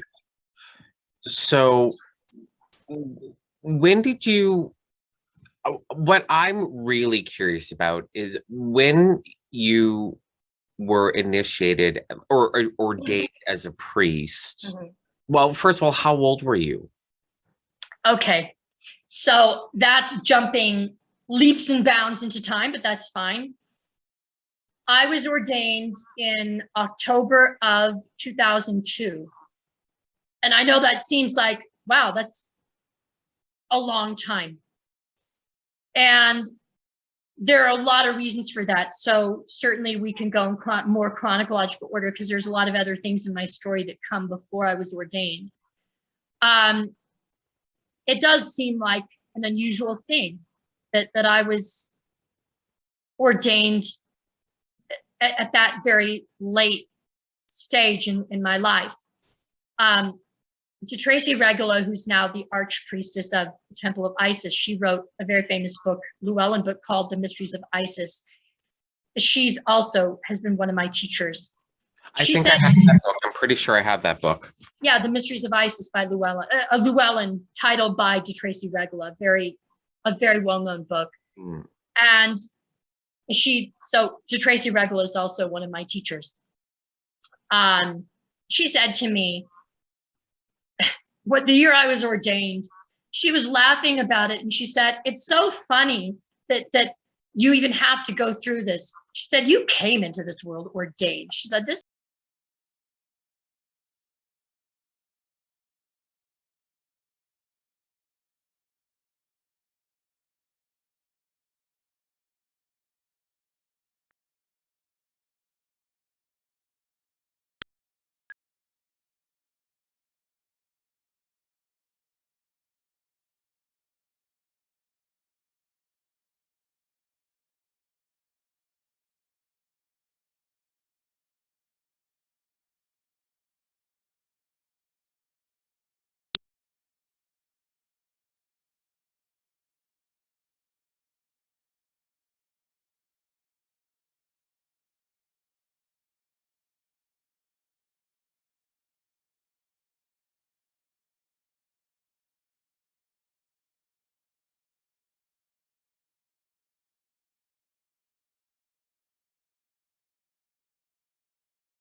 And they don't, or at least, well, I don't know if they don't absolutely or really limit modern invention into their practice. Right. So can you talk about that ordination ritual? Yep.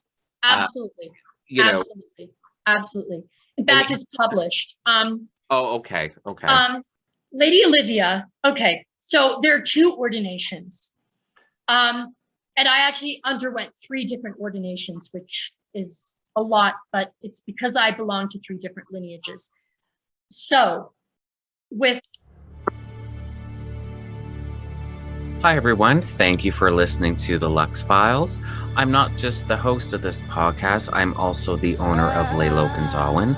I make beeswax and scented spell candles, loose stick and liquid incense, anointing oils, and bath salts. So once you're done listening to this episode, why don't you head on over to my website at www.leilokanzawan.com and check out my products. For your convenience, the link to the website is also in the show notes. The Temple of Isis, which is the legal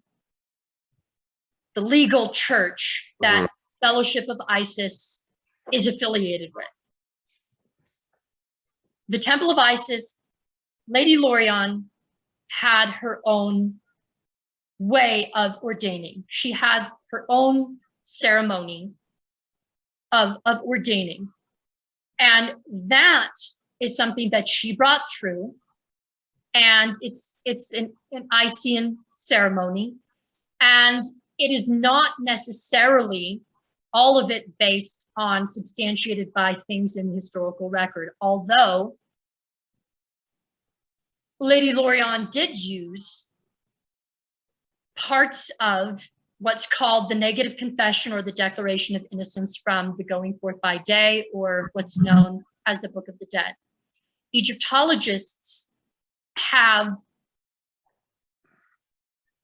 written and have debated whether or not priests in ancient Egypt, as part of their ordination, may have had to take the 42, what are called the 42 laws of Ma'at, or the negative confession, the Declaration of Innocence. And these actually were vows that were taken by the clergy.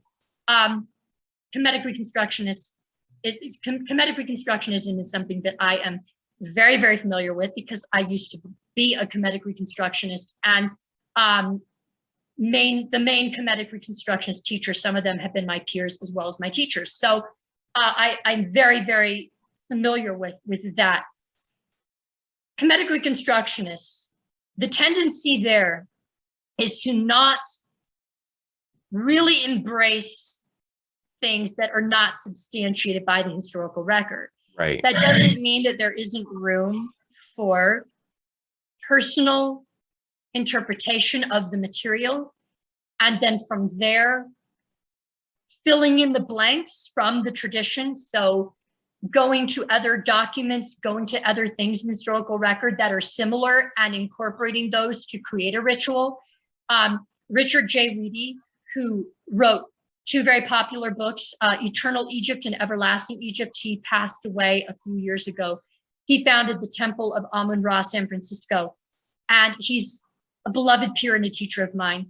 And he was a Kemetic Reconstructionist and believed very much that it was possible to adapt the historical record and adapt things so that you, as long as you were in the spirit of what was done. Lady Lorien, she never rejected any of the other things in her background, any of her theosophical training, any of those things. She didn't discount them or exclude them. Her entire exercise wasn't to say, let's copy everything the way that they did it in ancient Egypt and recreate the Temple of Isis as it was done 3,000 years ago. Lorien and Paul were about taking the essence, taking the core values of ancient Egyptian sacred teachings and Egyptian religion, taking those values, taking those things, and adapting them to the current situation. So their way of doing it was very fluid. So my ordination from Lady Lorien began with a meditation that I did in what was called the tomb room.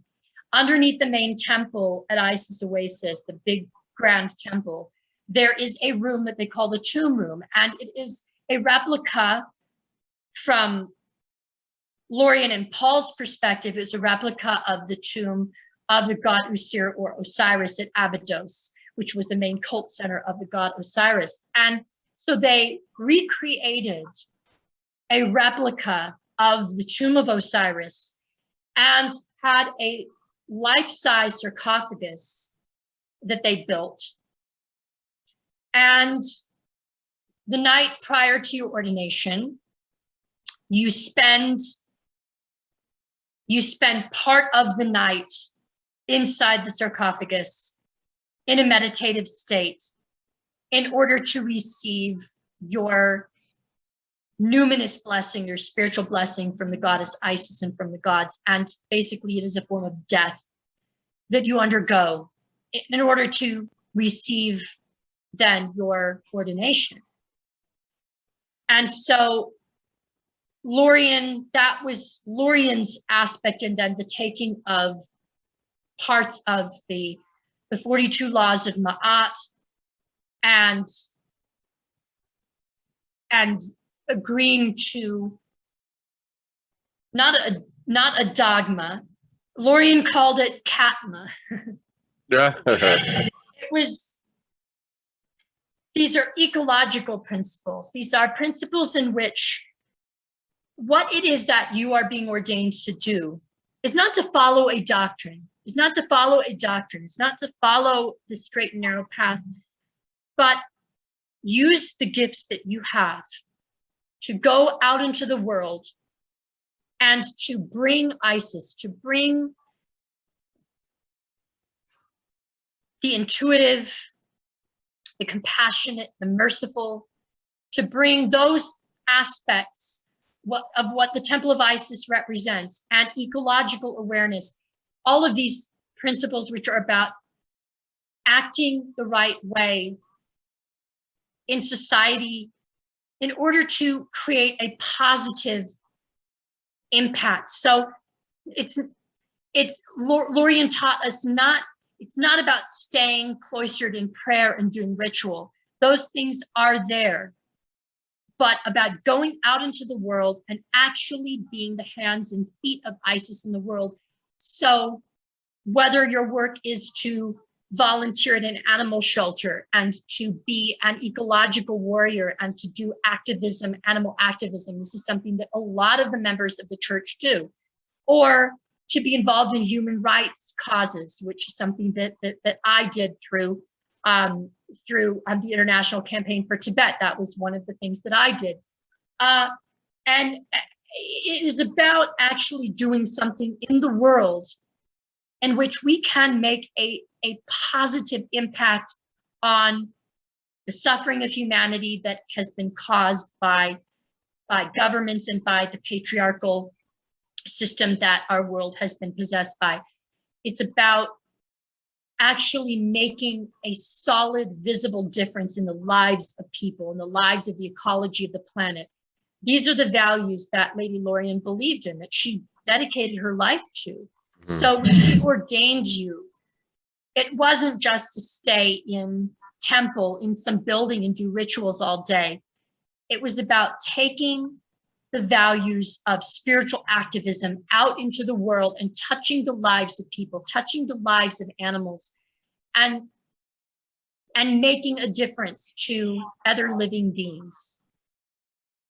And so the ceremony, though, then that Lady Olivia has, which came right after, that is published in the Isis Ordination Rite, which is one of the books that Lady Olivia published. So the ceremony is published, it's public domain, it's not private or secret. The ordination ceremony concerns Lady Olivia stands up with you in front of all of your peers who need to acknowledge that you are worthy of being received into the community because of the qualities that you have. Lady Olivia asks you which goddesses that you wish to be ordained as a priest of, because it wasn't just a priest of Isis. That was obvious that we were being ordained as a priest of Isis or a priestess of Isis, but always you were able to choose multiple goddesses that you were dedicating your path to. So Isis obviously was, for me, primary goddess, but I also chose the goddess Sekhmet. Sekhmet, who's the spouse of Ptah, because in 1999, I self-dedicated as a priest of the god Ptah, who is my patron and my namesake, and who gave me my name. So Sekhmet has been a goddess who has always been with me and who's been a very, very fierce. I'm alive because of Sekhmet. I really am alive because of her. She helped me to survive. And anyone that follows you on social media knows your relationship to Sekhmet just based on your posts and whatnot. So yeah, so that relationship is obvious, and it's obvious that it's very important important to you. Sekhmet saved my life. Sekhmet, who is a goddess of magic, Sekhmet, who is all powerful and terrible, and who helps you to cut through ego attachment, who helps you to see your life as a vehicle for liberation, not imprisonment to the world, but liberation. And this is something I learned from Sekhmet, but being a magician and being dedicated to the practice of Heka. Sekhmet is the goddess of magic. She is a dynamic goddess who takes the magician in the palm of her hand and transforms them through experiences which can be quite terrible as initiations, and then walking through that fire, being reborn as a true magician. And this is something that happened to me in my life and was instrumental to my personality. So naturally, Sekhmet comes through in a lot of the things that I say on social media that sometimes cause controversy and sometimes cause a stir, which Sekhmet tends to do, like certain of the Egyptian deities, like the god Set, who I also am consecrated to. And naturally, he overturns the apple cart sometimes. So those things come through in my posts. Right. But as far as the ordination rite, after one has confirmed, these are the goddesses that I am called to be ordained under, then Lady Lydia invokes the current of Isis, as she calls it. The current of Isis is the sum total of energy that every single priest and priestess of Isis that has ever been has had flowing through them. This dynamic power that is passed down from priestess to priestess, from priestess to priest, from priest to priest, through the lineage that Lady Lydia claims, which is a noble lineage, and she traces her ancestry back to the royal family of Ireland and to ancient priests and priestesses. In fact, she traces her lineage back to Skoda, who she says was a member of the royal family of Ireland, but that Skoda was originally had Egyptian royal blood and came to Ireland with Egyptian teachings and initiations, and these later on then became passed down through the Durden Robertsons, who is Lady Olivia's family. Whether or not that can be substantiated, I don't know, but that is the lore. That is what Lady Olivia, and I'm sure you've heard something similar because you. Yeah, and I mean, you know,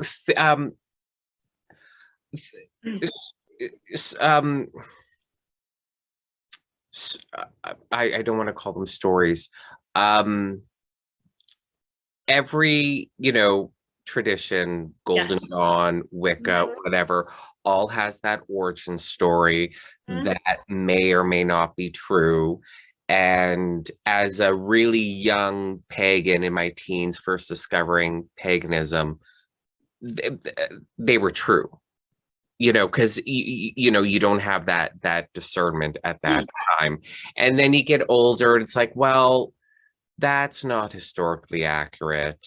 And the next origin story, well, that's not historically accurate. And then you get older still, and you're like, it doesn't matter. It doesn't matter. And one can say that of the myths and the sacred stories of the gods.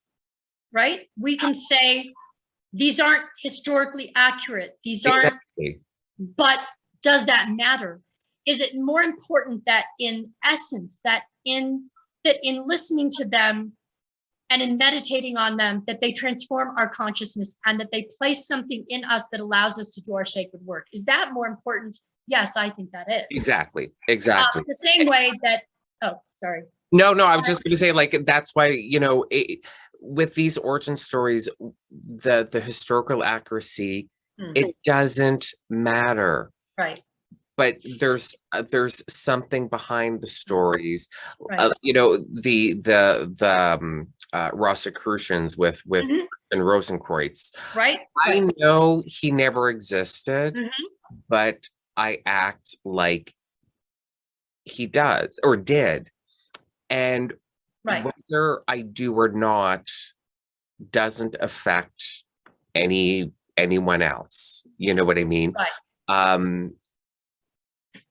It's not the historical accuracy, because then if I'm like, well, if it's not historically accurate, it's invalid, then I have to discount all myth and all folklore, and that just doesn't make sense. Those are both extremes. To believe something in blind faith, to take something literal like sacred story cycles, to take these things and say, okay, this is 100% literally fact and true. That is as misguided as it is to then say, I'm going to throw all of this out. Exactly. And what I do in my work is I walk a middle path between extremes. There's no reason to discount and throw out an entire body of mystical teachings simply because physical activities that they're based on, these story cycles, are not historically true or didn't happen in the material world. Right. In the Kemetic traditions, we have what we call nehe, which is a cyclical divine time. It's sacred time. These stories, these sacred cycles that the gods interact in, that are happening again and again and again. Do they happen in the material world as historical fact in a linear sequence? No, they don't. But in sacred time, are these things happening again and again? Are the gods interacting in these ways? Yes, they are. And can we then, through our practices, can we access what's going on in sacred time? Yes, we can. And that is what magic is. Right. It is the interrelationship between the material world and the world of the supernatural, the world of the gods.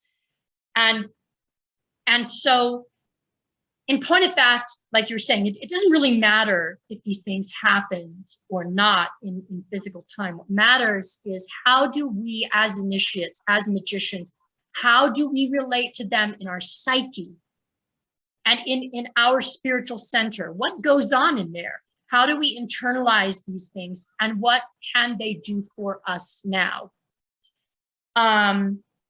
So when I received the current of Isis from Lady Livia, which is she puts her hand on your heart area and then she draws down this Isis current in her hand and she directs it towards your forehead. And all I can say to relate my experience to you and to other people is, I know when I go through an experience, regardless of what the person who is guiding me through that experience, regardless of what they say, either what they are doing creates an actual effect and interacts with me, or it is all nonsense and it does not. And I can tell you that moment changed my entire life, and that I have never, well, I've only experienced that one other time, and that was when I was initiated by His Holiness the Dalai Lama. But Lady Olivia, what she brought through was an actual tangible electricity, as if I was standing under something that makes the arm hairs, an actual tangible electricity. Right. And it absolutely went through me. And I had a very deep emotional experience that shook me and shuddered me and made me realize that I could not be the same person that I had been, that I had to change my life, and that what was being opened, the path that was being opened for me to go forward was a path in which I had to change my behavior and my perceptions. And it shook me. It shook me so much that I really was in tears and was shaking, and it was just, I don't know what I anticipated or what I expected. I thought that maybe I would go through the ceremony and I would feel special. I would feel part of the community, that I would feel confirmed in finally actually being recognized as a priest in the material outer world. I thought all those things, but you know what? None of those feelings, I didn't have any of those feelings. It was a totally different experience. Yeah. I don't think you can I don't think you can really anticipate or grasp what it's going to be like. True initiation into when it's real. Yeah, that's why I say like true initiation. It's not something that you can anticipate, knowing what it's going to happen when it comes.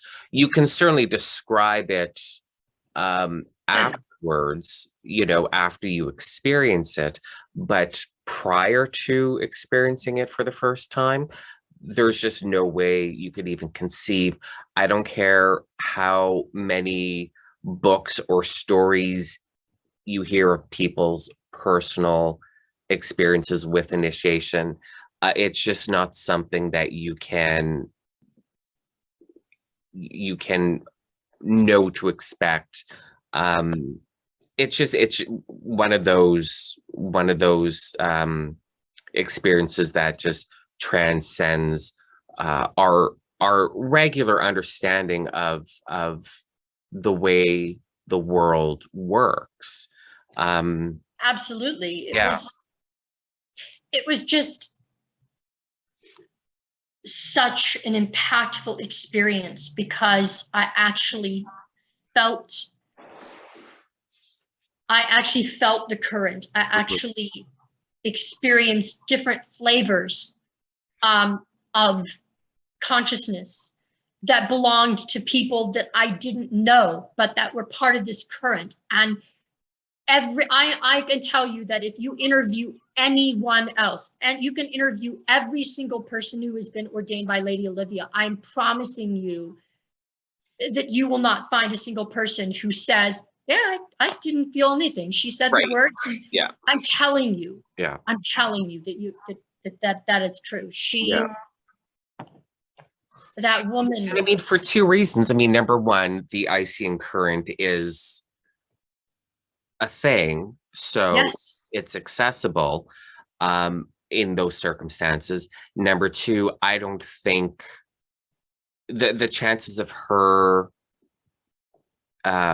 ordaining someone that wasn't ready for that, where they're just not, they're just not connecting, was probably pretty low. So but before I was ordained, so when I walked up there, when it was my turn finally, and I was just so nervous. I mean, I really was. I was just shaking in my stomach.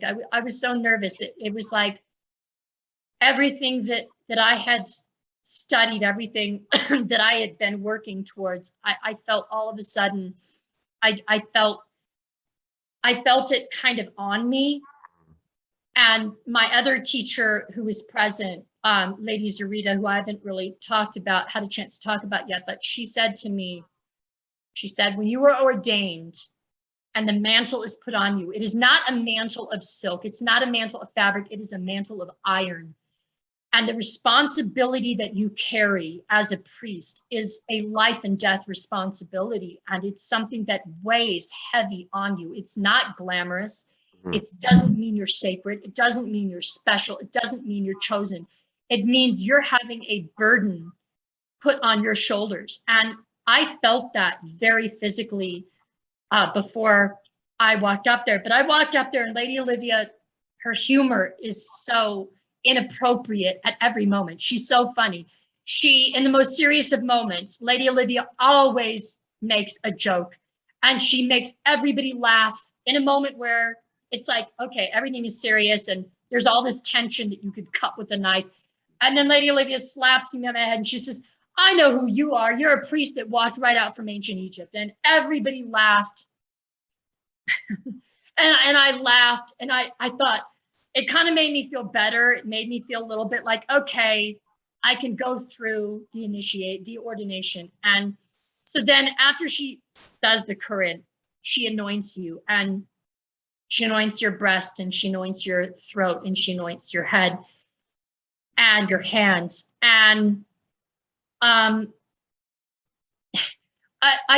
read and I've heard stories of Queen Elizabeth when she was anointed, and she was talking about what it meant to be anointed as a monarch and how that ceremony is the most holiest moment when the monarch is anointed. It's a deeply religious, it's a deeply Christian ceremony, and there is so much sanctification and all these feelings. And when Lady Olivia anointed me, and I know everybody else who has gone through this feels the same way,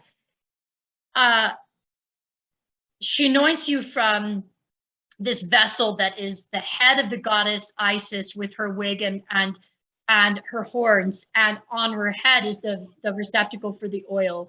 And this is something that Lady Olivia has used for every single ordination since she started ordaining clergy. And so it again, it was so profound to me. And I knew that it was a legitimate initiation. It was a culmination of all my life up to that moment. Yeah. It was so then after you're anointed, she gives you a crown and a scepter. She gives you a staff or a scepter and a crown to hallow your head, as she says. And then after she declares you as a priest or priestess, she turns you around and you're supposed to give your first benediction or your first blessing to the community, your first official act as a clergyman. It's really hard because I was in such a state of being so overwhelmed by the experience. I really could hardly even it's hard to stop. Yeah. And she asks you, so tell everyone what you will do. What is it you're going to do as a priest of Isis? What is the work that you're going to go forth and do? So I said whatever it was I said, because I really honestly just no words came out of my mouth and I don't remember what I said. So that is the kind of abbreviated form, basically the format that it takes. Yeah. Queen Elizabeth, like she took the anointing so seriously. I mean, and she is religious anyways, but during her coronation, like that canopy that placed over her, not a lot of people know this, like that's not actually part of the ordination or the coronation. She added that because she wanted that done away from everyone's eyes, because it was such a holy experience for her. Yeah. And it's the same thing, like whether you're being coronated as a monarch by God, you're being ordained, like it's the same thing, and there's a sacredness and a seriousness to it. And you're right about, priesthood or adepthood. A lot of people think power, prestige, When you become be taken down. yeah, when you become a priest, when you become an adept, you become a servant, you know, and because you're you're now there to help people, and that's your role, and that's your responsibility in whatever capacity: teaching, training, um good works, you know, volunteering, stuff like however it is. But you're a servant. You're not the all powerful. You're not great and mighty and grand. You know, you become a servant, and you do everything from love, and it's your privilege to do. Absolutely. Yes, it's priesthood, priestesshood. The people who treat it as I am powerful, I'm special, and this makes me something, those people are going to be taken down. Mm, The gods will topple those people. yeah. They'll be shown for who they are. And for me, exactly what you said. To me, being a priest is I am a servant. Yeah. And firstly, I'm a servant of the gods. So every single day, my entire life revolves around my service. The first thing I do before I eat, before I drink, before I take care of myself, before I do anything else for my household, is my knees hit the temple floor and I do my service to my gods, offering and prayer and meditation. My spiritual disciplines come first, and everything in my life revolves around that service. And Actually, my gods come That's first. that's actually a great segue, because that was the next thing that I wanted to talk about. I think a lot of your followers on social media would be interested in your daily personal practice, especially like the regular, like, you know, you wake up in the morning, what's the first thing you do? But you know, stuff like that, but also especially because you post a lot of photos of you in the desert. Mhm. And and I mean, and you talk, you know, you don't just post these random pictures and leave it at that. I mean, you know, you're communicating through, you know, the Twitter posts or whatever. But I think a lot of people would be curious, what exactly, like, what's your daily practice like? But and when you go to the desert, how often do you do that, number one? But when you're doing these setups out in the desert, Mhm. what are you doing exactly? What's the purpose? You know, Right. et cetera, et cetera. So, you know, a little bit about your daily practice would be nice to hear. Absolutely. So the first thing that I do when I wake up is I have to make myself clean, because in my household, which is a true polytheist household, like all good polytheists, we have altars, shrines all over the place. There are deities everywhere. I mean, it's you cannot escape the gods in my household. They are all over the place. And I'm a multi-trad household. So my husband, who's initiated in umpteen traditions, has his deities, his demons, his spirits, his practices, as well as I have mine. So there are gods and spirits and demons and all kinds. It's all over the place. Okay. Right. Yeah. So we have a temple room that is dedicated to the awakened cult images. These are the possessed images that the gods actually live in. So that room is completely separate and its own room, separate from anything else in the household, because of purity and keeping the awakened cult images for security reasons also. And I'm not talking about security because people stealing them, because when you have cult images that are awakened, it's spiritually dangerous to have them, to possess them, because these are open channels to the supernatural realm, the realm of the gods. So they have to be kept in certain circumstances. Right. And then we have our shrine to the household gods in the front room, which does not have awakened cult images. They're blessed, the gods receive offerings through them, but the gods do not live in them. So those shrines are all over the place. We have the shrine to the household gods. But so the first thing that I do is, you know, I clean my body, I make myself fit for my gods. I have to brush my beard, I have to brush my hair, I have to wash, you know, my face. I have to make sure that I'm physically fit to see the gods. And then I go and I present myself to the gods, which always begins with prostrations. I do not subscribe to a lot of the current thinking, and I'm seeing this a lot on social media. It disturbs me. I don't bow to gods. I'm not groveling before the gods. The gods, they're my friends. I can have an egalitarian relationship with the gods. I don't want to put other people's practices down. Right. But I'm not going to not stand and be honest about where I'm coming from in my philosophy, because it's part of my practice. I'm not going to lie, and I'm not going to disguise it. The gods, we are not equal to the gods, ever. The gods are gods. We were created by the gods. And so we have a relationship to them, but we are not their equals. And this narcissistic, and I think it's very malignantly narcissistic, perspective that a lot of modern practitioners have, that they're on the same level as the gods, so they don't have to bow to deities, they don't have to show respect. If we look at forms of polytheism that have survived in the modern world, first and foremost being Sanatana Dharma or Hinduism, look at the way in which they interact with their gods and engage with their gods, in which their priests engage with their gods. And in my opinion, I think they show us the proper attitudes, the proper motivations, and how we as polytheists, whether we're revivalists, we are trying to cause these traditions to live again. Sanatana Dharma shows us how we can do it properly and the kind of attitudes that we should have.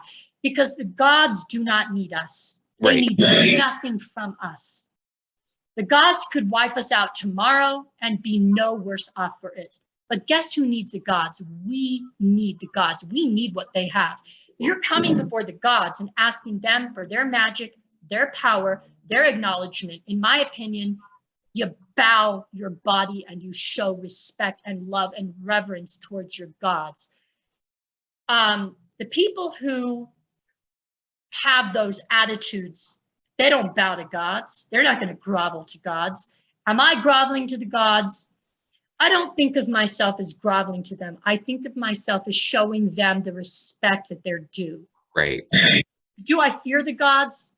Absolutely. I have a healthy fear of my deities because groveling, I know, groveling isn't the best word. Humbling yourself. Humbling. That's a better way of describing it. You know what? It's the same thing with teachers. Which, I mean, this is a segue, but I just want to say it's the same thing with my teachers. I greatly respect and revere my teachers. His Holiness the Dalai Lama is my root guru. I've taken initiation from him. And when you come into the presence of the Dalai Lama, you show proper respect and you bow. And for me, not having egoistic attachment, I am something, I am this, I don't, that coming from that kind of place, you will never achieve liberation. You will never achieve your spiritual goals through acting egoistically. It's not going to manifest good things. Yeah. When you can recognize greatness, recognize other beings who have evolved ahead of you, you can humble yourself, you can bow, you can acknowledge the greatness of other beings, then you're worthy of being acknowledged. And you have at least evolved beyond a base ego attachment, and perhaps you're gaining some wisdom. Yeah. But also, you know what? For me personally, I have no problem acknowledging authority who has earned that. And by virtue of them just being in the room, I can tell that they are coming from a place that deserves my humility and my humbleness. Yeah. I mean, let's be honest, it's not a humble generation to begin with. No. It's no surprise. Entitled. Yeah. Entitled. So it's no surprise. But secondly, too, I also question, and this, we'll end this discussion here because I don't want to talk about them anyways. But I also question the how dedicated they are to their practice. You know what I mean? Like, I don't think we're talking about, you know, like devoted daily practitioners of whatever craft, Right. tradition, whatever Right.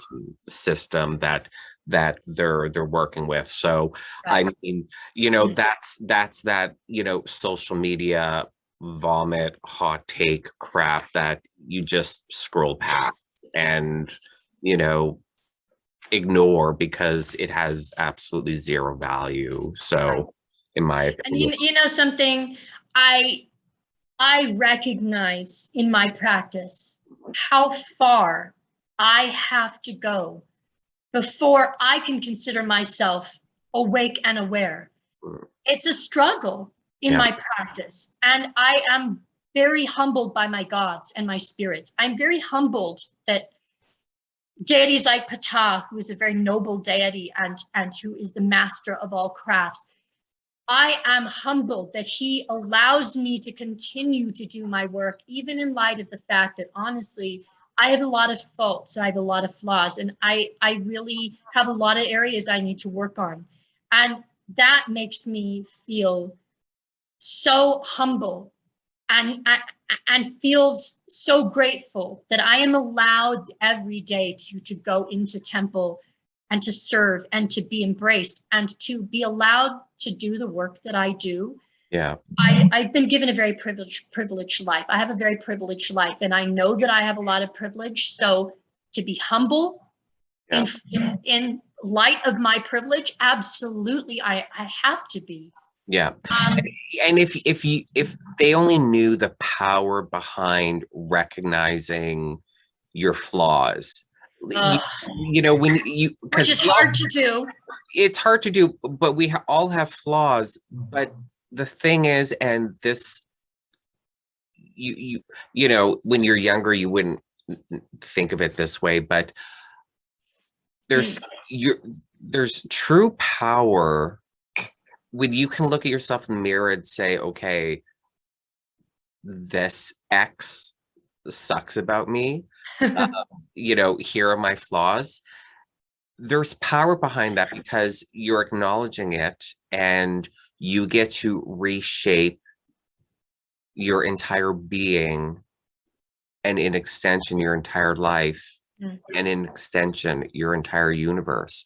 So the power behind humility, the power behind acknowledging your flaws, that's power. Like I mean, you can think of power as solely being, well, I'm going to cast spells on people, blah blah blah blah blah, and that's power, and that's okay, fine, but the power behind humility is like nothing else that you experience, you know. That just, I'm sorry, I have to go into a segue because you just really said something really powerful and really important, and it just really rang with me. So is it okay if I just share another Of anecdote, course. another Yeah. experience? Yeah. So everything you said relates to the experience that I had the first time that I went to see His Holiness the Dalai Lama. And this was in, I'm gonna check my notes because I want to make sure. So October 12th through 14th, 1999. And I was invited by the office of His Holiness the Dalai Lama to come to these teachings and to come and receive these teachings from His Holiness the Dalai Lama. And on one of the evenings after the day's teachings, His Holiness gave a public forum to discuss moving towards internal disarmament. How can we achieve liberation from anger and from conflicting emotions and things? And so I went to this forum and it was hilarious. It was hosted by Goldie Hawn. And she was, let me tell you, she was fabulous. Yeah. Oh, I bet. I love She Gold. was so much more than what you see on TV. I mean, she was amazing and she looked absolutely gorgeous. I loved her. Mm. So anyways, the Dalai Lama comes out and he said that he wanted to talk to us about his personal experience. And I've already had read and studied everything. And so I thought, okay, this is going to be interesting. But His Holiness starts talking about the Chinese occupation, which started in 1949. The Communist Army invaded Tibet. And in 1959, His Holiness, of course, had to flee Tibet for India, where he has remained. But His Holiness talked about the experience of Tibetans at that time in Tibet, what had happened to them.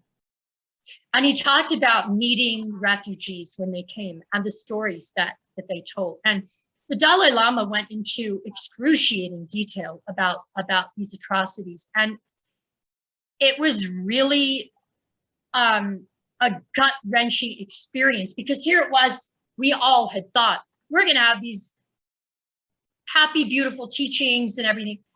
And the Dalai Lama starts it off by going into this very, very dark material. And it was very shocking. And so during this, he just related all of this material. And he started to cry. And everybody, you could have heard a freaking pin drop in that auditorium.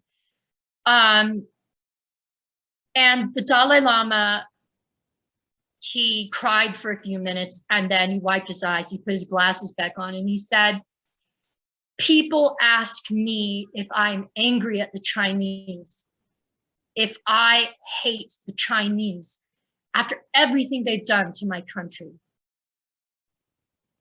And I can sit here and honestly look you in the eye and say to you that I love the Chinese, that I have no anger towards them for what they did, and that I am humble. I'm humbled in the presence of these experiences, and I have nothing but love in me for my Chinese brothers and sisters. And never in my life have I felt so ashamed of my own anger that I've carried, and my narcissism and my failures at holding grudges against people who slighted me in small ways and still being angry. And at this time, I was in a very abusive relationship. I was in a violent relationship. And I was carrying so much hatred and anger. And being there with the Dalai Lama, and it was like there was a moment when he looked right at me, and I really just felt so ashamed of the anger I was carrying and of carrying grudges against other people, because how could I justify my anger and my prejudice against other people and my discrimination and some of my very bad behaviors? How could I justify that with someone who had seen his family members raped and butchered and set on fire and machine gunned, and who could sit there and say that he felt love and compassion? And I knew that it was not bullshit. I knew that it was real. And that is one of the reasons why I took initiation from the Dalai Lama, why I follow his teachings and why I believe in him. Because when you sit in front of someone like that and they look you in the eyes and they tell you all these terrible things and you feel nothing but love and compassion radiating from them, it changes your life, and you either are going to keep being the same person that you were, or you're going to take a hard look at your life and you're going to change things. And that's what I decided to do. And so when you were talking about humility, that someone like the Dalai Lama, who is idolized by millions of people, who in his own country, I mean, he is believed to be the manifestation, the incarnation of Avalokiteshvara Shenrezig, who is the patron deity of Tibet. So he is a deity incarnate. And yet someone like that sits in front of you and cries and relates these terrible experiences, and then he was so humble. Yeah. And it really made me look at how am I living my life, and how am I handling my anger? How am I utilizing my gifts? And maybe I need to stop and think about my ego and my narcissism and my anger and my baggage that I'm carrying. A lot of baggage. I mean, Louis Vuitton has nothing on me. Yeah. But I mean, it's, when you encounter anger and hate and you don't like it, what's the answer? Anger and hate? Like, anger and hate doesn't solve anger and hate. Love does. And I could see, and and I'm not, sitting here like I don't experience anger and hate because I'm human. It's, what do I do with those feelings come up? How do I deal with them? How do I channel them? But, in the Dalai Lama's case, you could, like, these people that massacred his family and, invaded his country, they're damaged, hurt people. If you're not damaged and hurt, you don't cause that kind of damage and hurt. So I would feel, my go-to is to feel sympathy and love for compassion. For people and that's that are damaged and hurt. Right, and when people try to come at me with that kind of negativity, especially people that don't know me, like, I only feel compassion. I don't feel hate. I couldn't even name one person that I consider that I hate, but I feel compassion for people, because how damaged, how hurt do you have to be to come after me with hate? Especially, like all online bullshit, online drama. How damaged are you that my innocent little tweet that means nothing is enough for you to write some bullshit, hateful comment? You don't know me. You've never met me. You never will meet me. But you have enough hate and think it's worth your time to respond in that kind of way.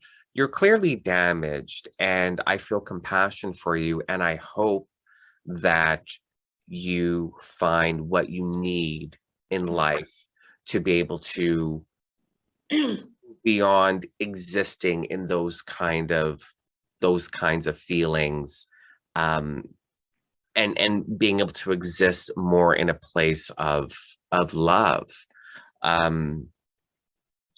So yeah, it's not surprising to hear the Dalai Lama speak that way, as opposed to, the Roman Catholic priest that was just on our Canadian news saying in his sermon that he wants to take a shotgun to all the people, i.e. Indigenous people, that are vandalizing churches. You know what I mean?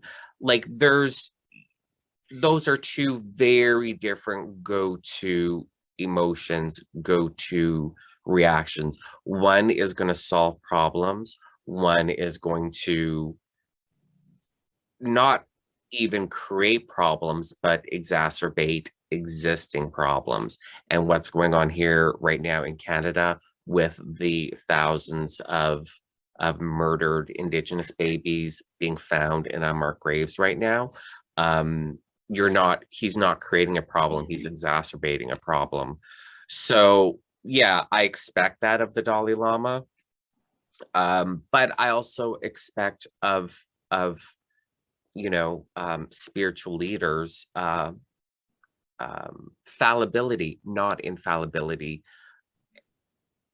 It would be okay if he said, yes, I hated them. But then what I did was I transformed that into love. It's okay. It's okay to feel hate. It's okay to feel anger. Don't stew in it. Like, what do you do with it? Do you stew in it? Do you send it out, or do you transform it into love? You have to use it as a basis for helping other people. Absolutely. And we all have trauma. I don't think there's anyone who hasn't had something in their life that's traumatic, something that they carry with them. And this really was why initially I started to read the Dalai Lama's books, and I started to gravitate towards trying to understand his philosophy because of what had happened to me as a child.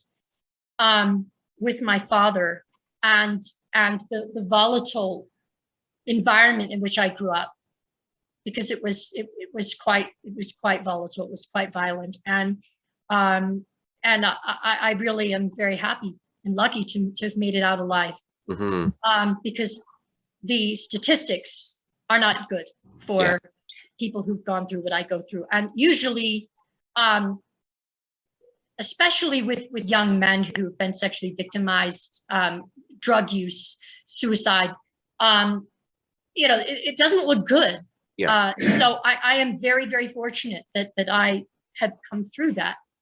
But how I got through it was to say, I can either die with this, I can keep carrying this and be angry and have hatred and be a victim of this, or I can be liberated. I can forgive it, which doesn't mean excuse it, but I can transform my experience into something that empowers me to help other people. So in the work that I do and in my life, I try to help other survivors of incest and survivors of sex crimes. I try to help them by being an example and having a dialogue and opening up a listening ear for them and showing them that there is a way to build your life from that. You can go from that kind of victimization, as hard as it is to do it. You can change those experiences into something very powerful and about love and about constructing something that is dynamic and helps other people and is fulfilling. You can have that kind of life. And I do consider myself as an example of that very much, because I was diagnosed as having severe depression when I was before I was 12 years old. And go figure, of course, at the time, they were wondering and questioning, how can someone so young already show these signs of depression? Of course, what they didn't know was that my father was raping me. And so, I carried that for so long. And really through my metaphysical training and the teachers that came into my life and saw something of value in me, was I able to, little by little, took a long time, to transform that anger and transform all of that into something of compassion and love. And certainly the Dalai Lama and his teachings and Tibetan Buddhism and my training in that has helped me to reach that place where I've transformed all of that into something that is about love and compassion. And so humility is part of that. Going back to our conversation, humility is part of that. And there is nothing demure. There is nothing groveling about humility. True humility is a recognition of the highest qualities. And this is something that you learn the hard way, but this is something that you have to learn through spiritual discipline. So my practice of doing my prostrations in front of the deities, and then striking the sacred fire in front of Ptah, striking the sacred fire in front of the other deities, the offering of incense, and then the daily ritual, which is composed of hymns and chants to the deities, and offerings are given. So all the food offerings are prepared and then delivered to the deities, and the deities are fed for the day. And then I do my meditation, and I usually meditate between 2 to 2.5 hours on a daily basis. And then it depends. I have other times where I do more extended meditations where I'll meditate for 3 hours or 4 hours. But generally daily, my meditations are 1.5 hours to 2 hours long. Sometimes total in a day, I could meditate if you put those sessions together for 3 hours. Yeah. And my meditation practice is certainly very much part of my magic practice and is very much part of my practice as an iconographer. So that is my morning practice. And then when I go into my studio, I have a shrine to Jehudi or Thoth, who's the god of wisdom and the god of writing. And all scribes or people who do any kind of scribal work or an iconography is a form of scribal work. I consider what I do that. So I light the candle for him. I get him an offering of beer. I charge the incense, and I say my prayers and make sure that the studio is imbued with that intention of whatever my day's work is. And then I go to the shrine of the household gods in the main room, and I do my prostrations, and I light the sacred fire and the incense, and I change the food offerings, give the deities their food, make sure they have all their things that they like. And then I'm allowed to do my own, eat my breakfast, have my coffee. I always will read from a sacred text or read from either a book that is for my magical practice or a book of meditations, a book of prayers. I always read that when I'm eating. And that's usually then when I will do my social media. I will post my pictures for the day. I'll post, my whatever I'm inspired to, I will, I'll post that. And then when I'm done with my breakfast, I will go into the studio and get to work for the day on my commissions. When you asked me about the desert and all the pictures that I took in the desert. So we go out as frequently as we can. Where those pictures are taken is on the Bonneville Salt Flats, which is in the northwestern Utah desert, which is about 5 minutes drive from my house, about 5 minutes away. And so really, I really literally live in the middle of the desert. I mean, our town, you can drive through our town in just a few minutes from the entrance to town to the end of it. It's not fancy. To call it, it's called the city of West Wendover. And I kind of, where do you get city from? I mean, it's an outpost. Yeah. It's an outpost, people. Yeah. And right now we're in the middle of the Dust Bowl from the fires. But that place out there, the Bonneville Salt Flats, is the remnants of a prehistoric lake, which actually the Great Salt Lake near Salt Lake City is the last portion of a huge prehistoric lake that covered this entire region. Right. and went all the way to Salt Lake City. And Salt Lake, the Great Salt Lake, is the tail end of it. So the salt flats are the bed of that lake, and they are covered in sacred salts that leach out during the monsoon season, which we usually have right at the beginning of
progress.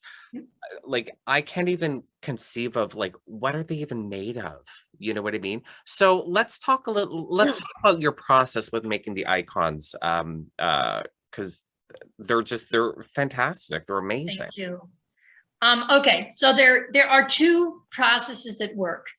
One is what we can call the magical metaphysical process, and there is the material artistic process.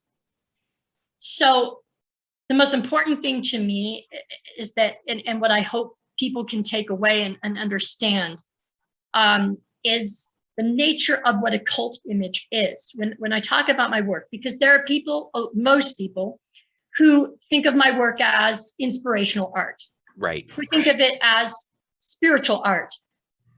Good things, absolutely. And I'm not insulted by that at all.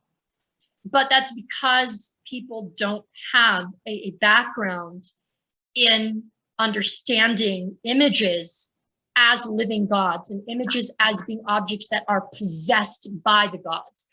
Now, this is something that in Hinduism, with murtis, or their god images, it's part of their culture, and they totally understand exactly what's going on here. Yeah.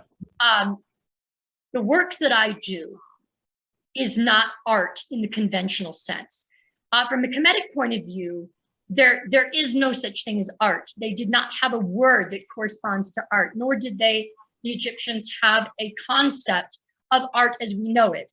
Art as being the expression of an individual artist, of their experience and their society's view of what's going on and how that impacts the artist, and all these ideas that we have as artists today about art.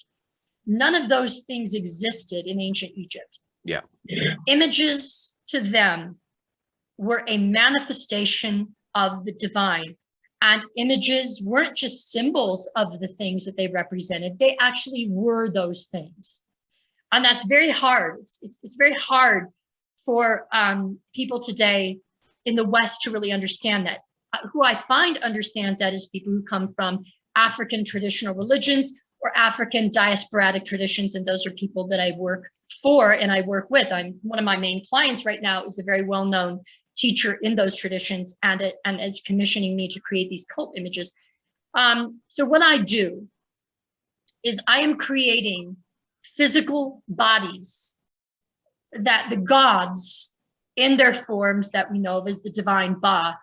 The divine Ba is the manifestation of the gods, of the divine that is present throughout all of creation. The gods will select to engage with the material world through an image that they then, as in a manifestation of the divine Ba, they will settle in these images and they will remain in that image. And in doing so, they are able to then have a relationship with the material world and have a relationship with a human community. And through that relationship, the work of co-creation can happen, because from a Kemetic point of view, the world is still being created, creation is still expanding, it never stopped, and it's an ongoing dynamic sacred process. So human beings and the gods, they are both engaged in the work of maintaining creation and expanding creation. And human beings can directly participate in this in a number of ways, but one of those ways is for the deity or the nature to manifest itself and attach itself to a sacred image. And these then are installed in temples and they become the life of the temple, in the temple being a place in which the work of maintaining creation is done through ritual, through magical processes, and it becomes the life of the community. That's just very succinct. Believe me, it's much more complex than that, but I'm trying to be general for an audience. Right. Yeah. 。 So what you want to do as an iconographer, what the entire experiment really is that you want to create images of a specific deity according to a specific template that will be so attractive to the deity that the deity will decide, I'm going to come and stay in this image. And then once the deity is present in the image, it's through that relationship that you have with the deity acting in that image that the temple community, the temple can exist as a battery for sacred creation, sacred activity. But you have to make the deity stay in the image, or that kind of sounds like you're making the deity do something. You want to encourage the deity to want to stay in the image. Right. So it is through ritual. It's through the daily rituals, it's through all of these interactions that the deity is maintained in the image. But the image has to be acceptable to the deity. The image has to be recognizable to the deity. And gods and goddesses, each one of them is different, and they each have their own likes and dislikes. There are things the gods do not like. There are things they do like. And that impacts material. So all of my materials are governed by what a specific deity does or doesn't like. The form that the icon takes has nothing to do with what the client or patron thinks the deity looks like, because the client or patron isn't going to have to live inside the image. The deity is going to live inside the image. So my clients hire me as a ritual specialist in order to accomplish all of the work that needs to be done to create an image that is a living cult image that then they can install in a temple, and it can be a living image and it can be the life of a community. My clients know better than to try and tell me, I want it to look like this, I want it to look like that, because I will listen to whatever my clients say, but what the deity wants and what the client wants, I'm going to do what the deity wants, not what the client wants. And this is established through divination. I have my own divination system that was created and crafted in Zimbabwe after my specific instructions, and it's a system of divination unique to me and to the lineage that I'm creating, and it allows me to detect what do the gods want, and what kind of image is acceptable to this deity, and what kind of materials does the deity want the image to be made out of. So once I have those things established, then there's a huge ceremony. There's a number of ceremonies that have to take place in order to start sanctifying the image, in order to kind of begin the process of letting the god know, well, this is where you're going to be living, and to ask for the deity's participation. Without the deity's direct participation, the image cannot be made, because otherwise you're going to have a pretty image that glitters and looks all nice, but there'll be no deity living inside of it. Mm-hmm. And so the point is that the god or goddess will possess the image and actually live inside of it. So the image actually becomes the deity. So when you are worshiping the image, yes, you are worshiping the deity. The image is the physical manifestation, the visible aspect, what we call the Ka, is the visible aspect of the deity. And there is no difference between the deity living inside the image and the image itself, as long as the deity remains inside the image. If the deity should ever abandon the image, then what you have is a pretty thing that looks nice and has no spiritual value or merit to it at all. Mm-hmm. So this is why, and the reason I'm trying to say all this is because I think most of the time I run into that people really don't understand what it is that I do. Mm-hmm. I'm not an artist. I'm an iconographer. Right. I make cult images. Art is something for humans, and cult images are something for deities. They're also for ancestors. They're also for, and in African traditional religions, everything I'm talking about, this is how they are raised, the images they have of their ancestors, the images they have of their spirits.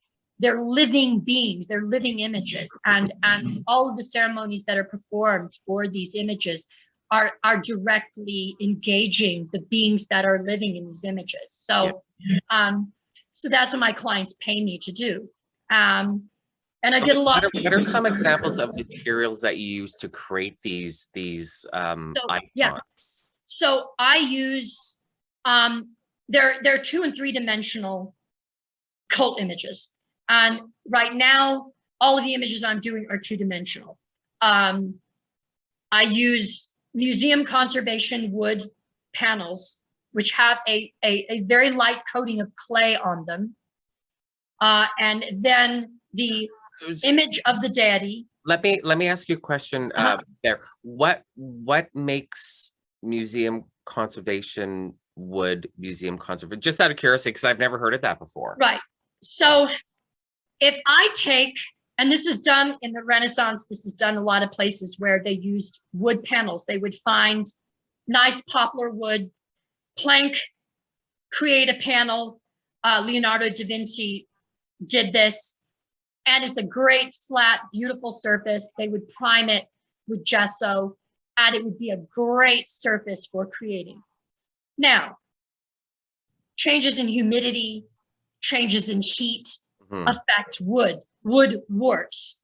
So if you paint an image on top of a wood panel, what is going to wind up happening over time is that the wood is going to shrink and expand and change. Right. And the image is going to wind up cracking, and this is creating the conservation disasters of today. Yeah. So in my work, I only use museum conservation materials. These are materials that have been engineered to be stable despite changes in temperature, humidity, etc. So museum conservation wood panels that I use have been treated so that they will never warp. They will never change. They'll never split. They don't have knots in them. Right. They're treated so that these will last for hundreds of years. I mean, they really could last generations and generations and generations. Okay. So they're also, and you said you put a layer of clay on a very fine layer of clay, which is absorbent, which is been very finely sanded. It's very, very thin. And that is because the pigments that I use are water-based, which is exactly what the ancient Egyptians used for their pigments. So I use pigments that are semi-precious and precious minerals. They are lapis lazuli, jadeite, turquoise, hematite. They're yellow ochre, red ochres. These are natural pigments, and lapis lazuli, amethyst. All of these pigments that I use, and they're water-based. They're used with water, and the binder is a gum arabic. And I mean, you're not going, like, let's make this clear. You're not going to the art store and picking up, you know, $1.99 normal like paint, you know. Like, no. Yeah. So no, the pigments that I use are hugely expensive. Yeah. They're semi-precious. They're made out of gemstones that are pulverized, and they're suspended in gum arabic. I use the most expensive pigments on the planet. Right. Everything that I use is of the highest quality that is available. I also use gold and platinum, copper, silver, depending on the deity, depending on their requirements. I also use semi-precious and precious stones in the form of cabochons or faceted gemstones. So usually I will start buying gemstones even years in advance.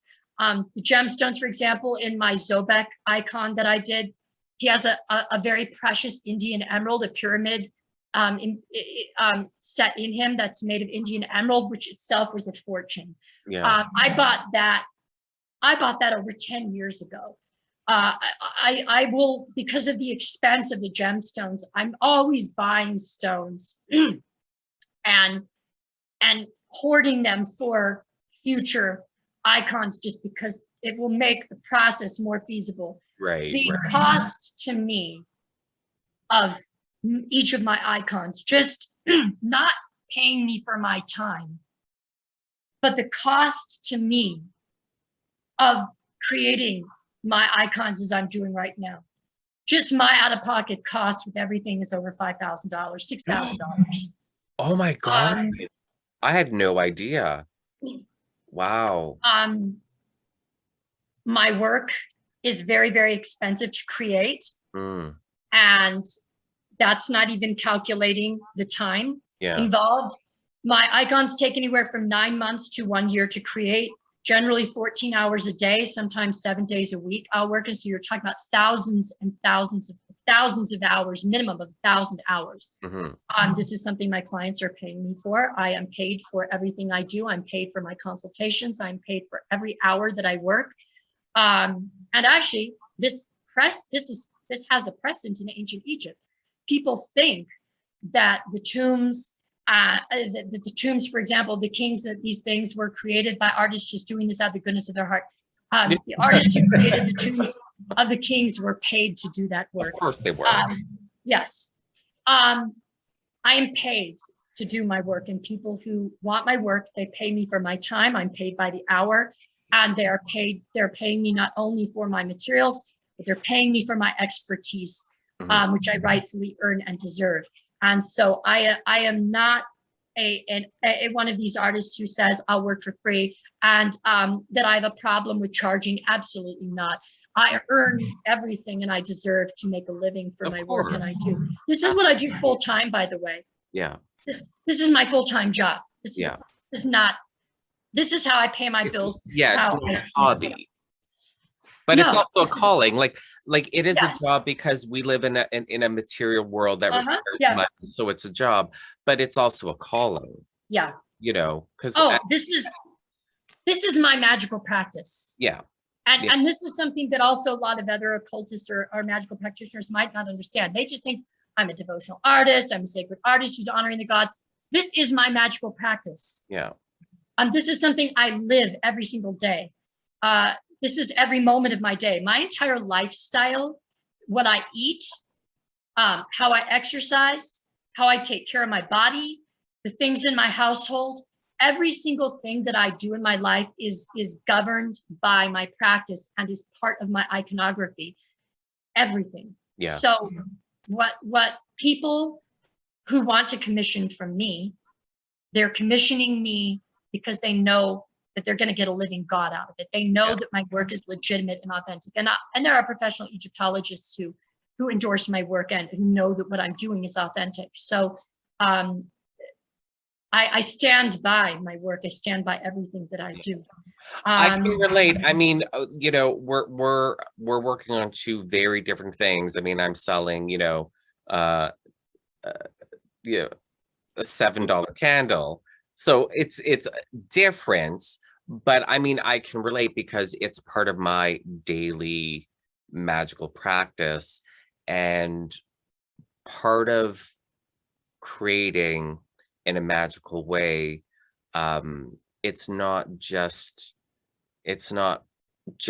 physical creation. It's not practical magic. It's transforming you spiritually. When you're creating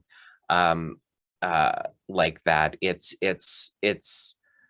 the highest levels of magic, in a sense, as opposed, you know, like some people would look at it as just being like a low magic sort of operation, and that's not. It can be, don't get me wrong, it can be, but when you're dedicating your life in service to others in a magical way, it's magic, but it's also a spiritual process for you, and yes, and for the deities, and for the deities too. But you grow and evolve with that work. It's not, you know, like I said, you can create in a purely low magic way, and that has its value. You know, I'm certainly not knocking that, but no. Yeah, there's that spiritual component that you know, you grow and transform through the act of creation. Absolutely. And with you creating these cult icons, that, you know, it's so much more of a personal, intimate relationship with those gods through that act of creation. Oh, absolutely. Yeah, it's, again, we call it a living because we live in a world where we have to, produce something Yes. for money, whether you're producing product or service. But it's my lifestyle. I mean, I can spend all day in my ritual room, in my temple, creating magic. And I may only get, on a busy day, I may only get an hour in total of my personal daily practice. Right, right. But I also just spent 8 hours in my temple making magic. You know what I mean? So it's a good trade-off. I mean, it would be a different story if I was like, I don't feel like doing anything today. I'm just gonna binge watch television. Then there is no trade-off from only doing an hour of daily practice and then just watching television. So yeah, that act of magic is for a personal spiritual practice has a place, definitely. And you also wrote a book. Yes, I have written 4 books that are going to be published. The first is I only knew about one. So we're releasing. I've written 4 books, and basically, actually, so 3 of those, which I consider my magnum opus, they were part of a work that was supposed to be called Return to Babylon. Okay. And that consisted of all the material that we wound up having to cut into 3 books, because no publishing company will publish it. The manuscript wound up being like 900 pages. Oh, yeah. So what we had to wind up doing was making a tough decision of saying, we're going to split the material in 3 places where there are obvious places where we could have them as 3 separate manuscripts and publish them separately, with the hope that one day we'll be in a position where, or somebody will be interested enough where I will be able to publish the work as it was intended to be. Right. Yeah. Okay. Yeah. We're not going to talk about those books because that gives okay. me a good excuse to have you back for another episode. Okay. So, okay. You want me back for another episode? Because you know what? It makes you have a huge tome, so huge it had to be split up into 3 books. Yeah. So obviously that's worth talking about. So that gives me an excuse to invite you back for another episode. Wow, I'm so happy I get to come back. Let's talk about your book that's coming out shortly. Okay, yeah. So Sacred Verses. Sacred Verses is an initiatory work. It's also a magical work. And I really did have to think very hard about whether or not it was appropriate for me to publish it, because it's it encompasses my very, very personal magical utterances, not things from the body of traditional literature that I draw in my Kemetic practice, but I have my own personal magical practice as well that draws upon my own gnosis and what my own guidance has revealed and allowed me to experience. Sacred Verses are a set of magical utterances or spells. They're also guided meditations. They also can serve that purpose. And these are the very works that guide me in all of my magical workings. They are my personal magical workings. And so initially, I did not intend on publishing this work. And I intended that this was going to be my own manuscript for my own use.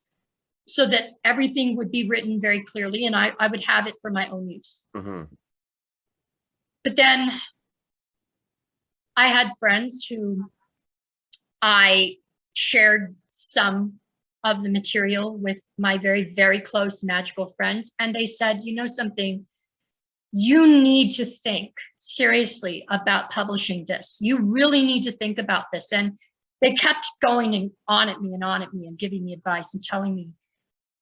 And so I really did think about it. And I asked permission from my sources and asked if that was something that I could do. And every time I did divination, every time I did meditation, I got the confirmation that there was no conflict, that this was fine.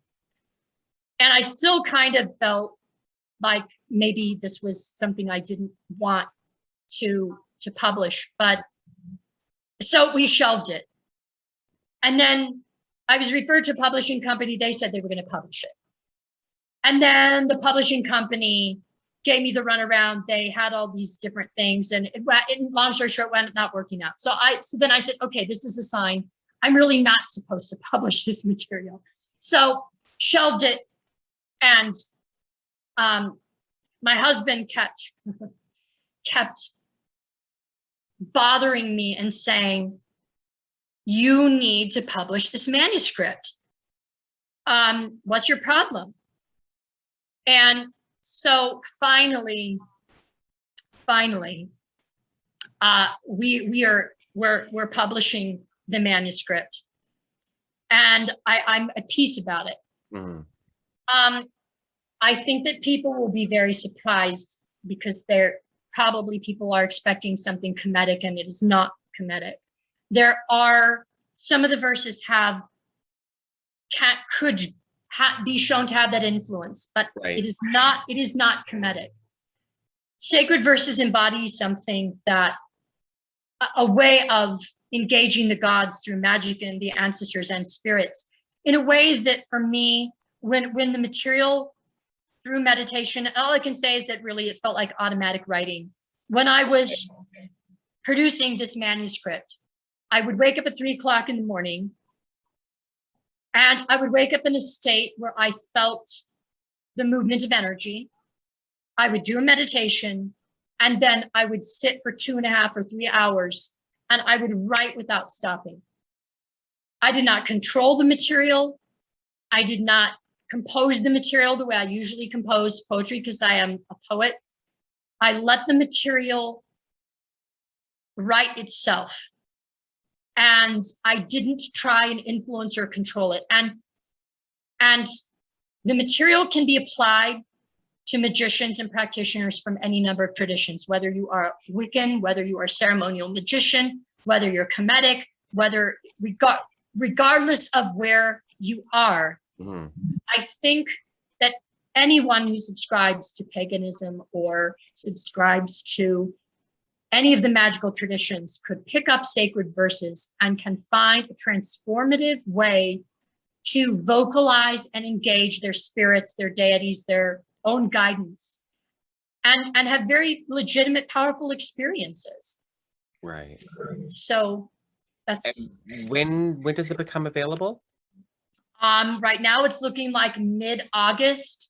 Of course, as anybody who's published a book knows, with the editing process, you do your edits, and the publishing company, they have their standards, they have their things, and they want you to come back and say, now you need to change this, this, and this because of the format. Yeah. So we're publishing mid-August. It looks like probably first it will be a hardcover, and then probably the next week, a week later, the soft cover version will be available. We will have a Kindle version available after that. So it's going to go to all the formats, but eventually the first week it'll be a hardcover. That was really important to me because I felt like the sacred verses deserved to have a nice hardcover edition, to be a bit more elegant, to be a bit more something that people would want to use in their temple, in their sacred space. Yeah, that makes sense. Yeah, absolutely. Absolutely. Okay, so I think we should wrap up. Okay. But before we go, now, all your links and whatnot is going to be in the show notes anyways for the viewers, so the viewers can just click and you know, follow you on social media and go to your website and whatnot. But let everyone know where they can follow you and about your website and all that good stuff. Okay, so my main website is www.icons, ICONS of KMT.com, icons of Kemet.com, but spelled KMT. That's my main website. And you can get to all my other websites by going there, by the way. Okay. Or my blog, and you can get to my store and my main website through my blog, is www.scribe, SCRIBE, .iconsofkmt.com. Excellent. And you can get to my store. You can get to all my links through those. I have a store. We're also launching a second store as well, which is going to have expanded apparel, a shoe collection, and all kinds of other things I've designed. Fantastic. Yeah, so there's going to be all those things aside from everything that people already see that I have. Good. And then obviously the book is coming out. And yeah, and the blog is where people can see all my updates daily of my work as it's progressing and what I'm doing with my commissions and everything else, and as well as my words of inspiration for the day and stuff like that. And you're on Twitter? Yeah, at Ptahmassu. So at PTAHMASSU. That's my Twitter handle. And same thing on Instagram, I think. But you can get to my Instagram. I mean, like I said, I'm gonna have it in the show notes. So I mean, but I'm looking for you now on Instagram. You're not following me on Instagram? Yeah, that's why I'm. Yeah, okay. It's just Ptahmassu. That's it. Yeah. Yeah. But like I said, it's going to be in the show notes, so it's no big deal. Okay. So okay, fabulous. Yeah, excellent. Well, thank you so much for coming on the Lux Files. I really appreciate it, and thank you for letting me make it a long episode. Oh gosh, you know, the funny thing is that I had so much other material prepared that we didn't even scratch even half of my influences or the other teachers that I've had. I mean, well, that's, like I said, that just gives me an excuse to have you come back. Oh, I'm so excited. I mean, it's been so much fun. I mean, it's as simple as that. You know, I mean, realistically, we probably could have gone on for another 3 hours. Oh, yes. I don't know if I want to do a 6-hour episode. You know what I mean? No, we can do another one. So yeah, splitting them up is great. And yeah, so no, I really appreciate you coming on. And thank you so much. I'm gonna look forward to having you back, and we can, you know, talk about, you know, whatever we didn't talk about this time around. And I could do a reading from my books because yeah, I wanted to be able to introduce some of the things from my up and coming books. Yeah, absolutely. Yeah, we're here to promote. Definitely. We're here to make money, you know what I mean? So that's what you're here for. We have to eat, you know. I couldn't do all the wonderful things that I do if I didn't have an income. You know, exactly. I would be working full time at some corporation. Yeah. And I wouldn't have time to do any of the work. Yeah, exactly. So there you go. I can be a slave to corporate America, or I can be in charge and do something and make a contribution to the community. Yeah, you know? Slave of corporate America or servant of the gods. I mean, it's an easy choice. Exactly. Yeah. Exactly. Okay. So everyone, thank you for listening. Thank you. Follow Ptahmassu on Twitter and Instagram, website, blog. Check them out. His work's amazing. And of course, in the show notes is the link, my link that gets you to my website, YouTube channel, all of my social media. So click on that, go there, follow me because I'm cute and interesting. You are cute. I am cute. Oh, I know how cute I am. Like, You are so cute. let's be honest. I own a mirror, so I know. You are. Yeah, yeah. I should induct you to my harem. Okay, good night, everyone.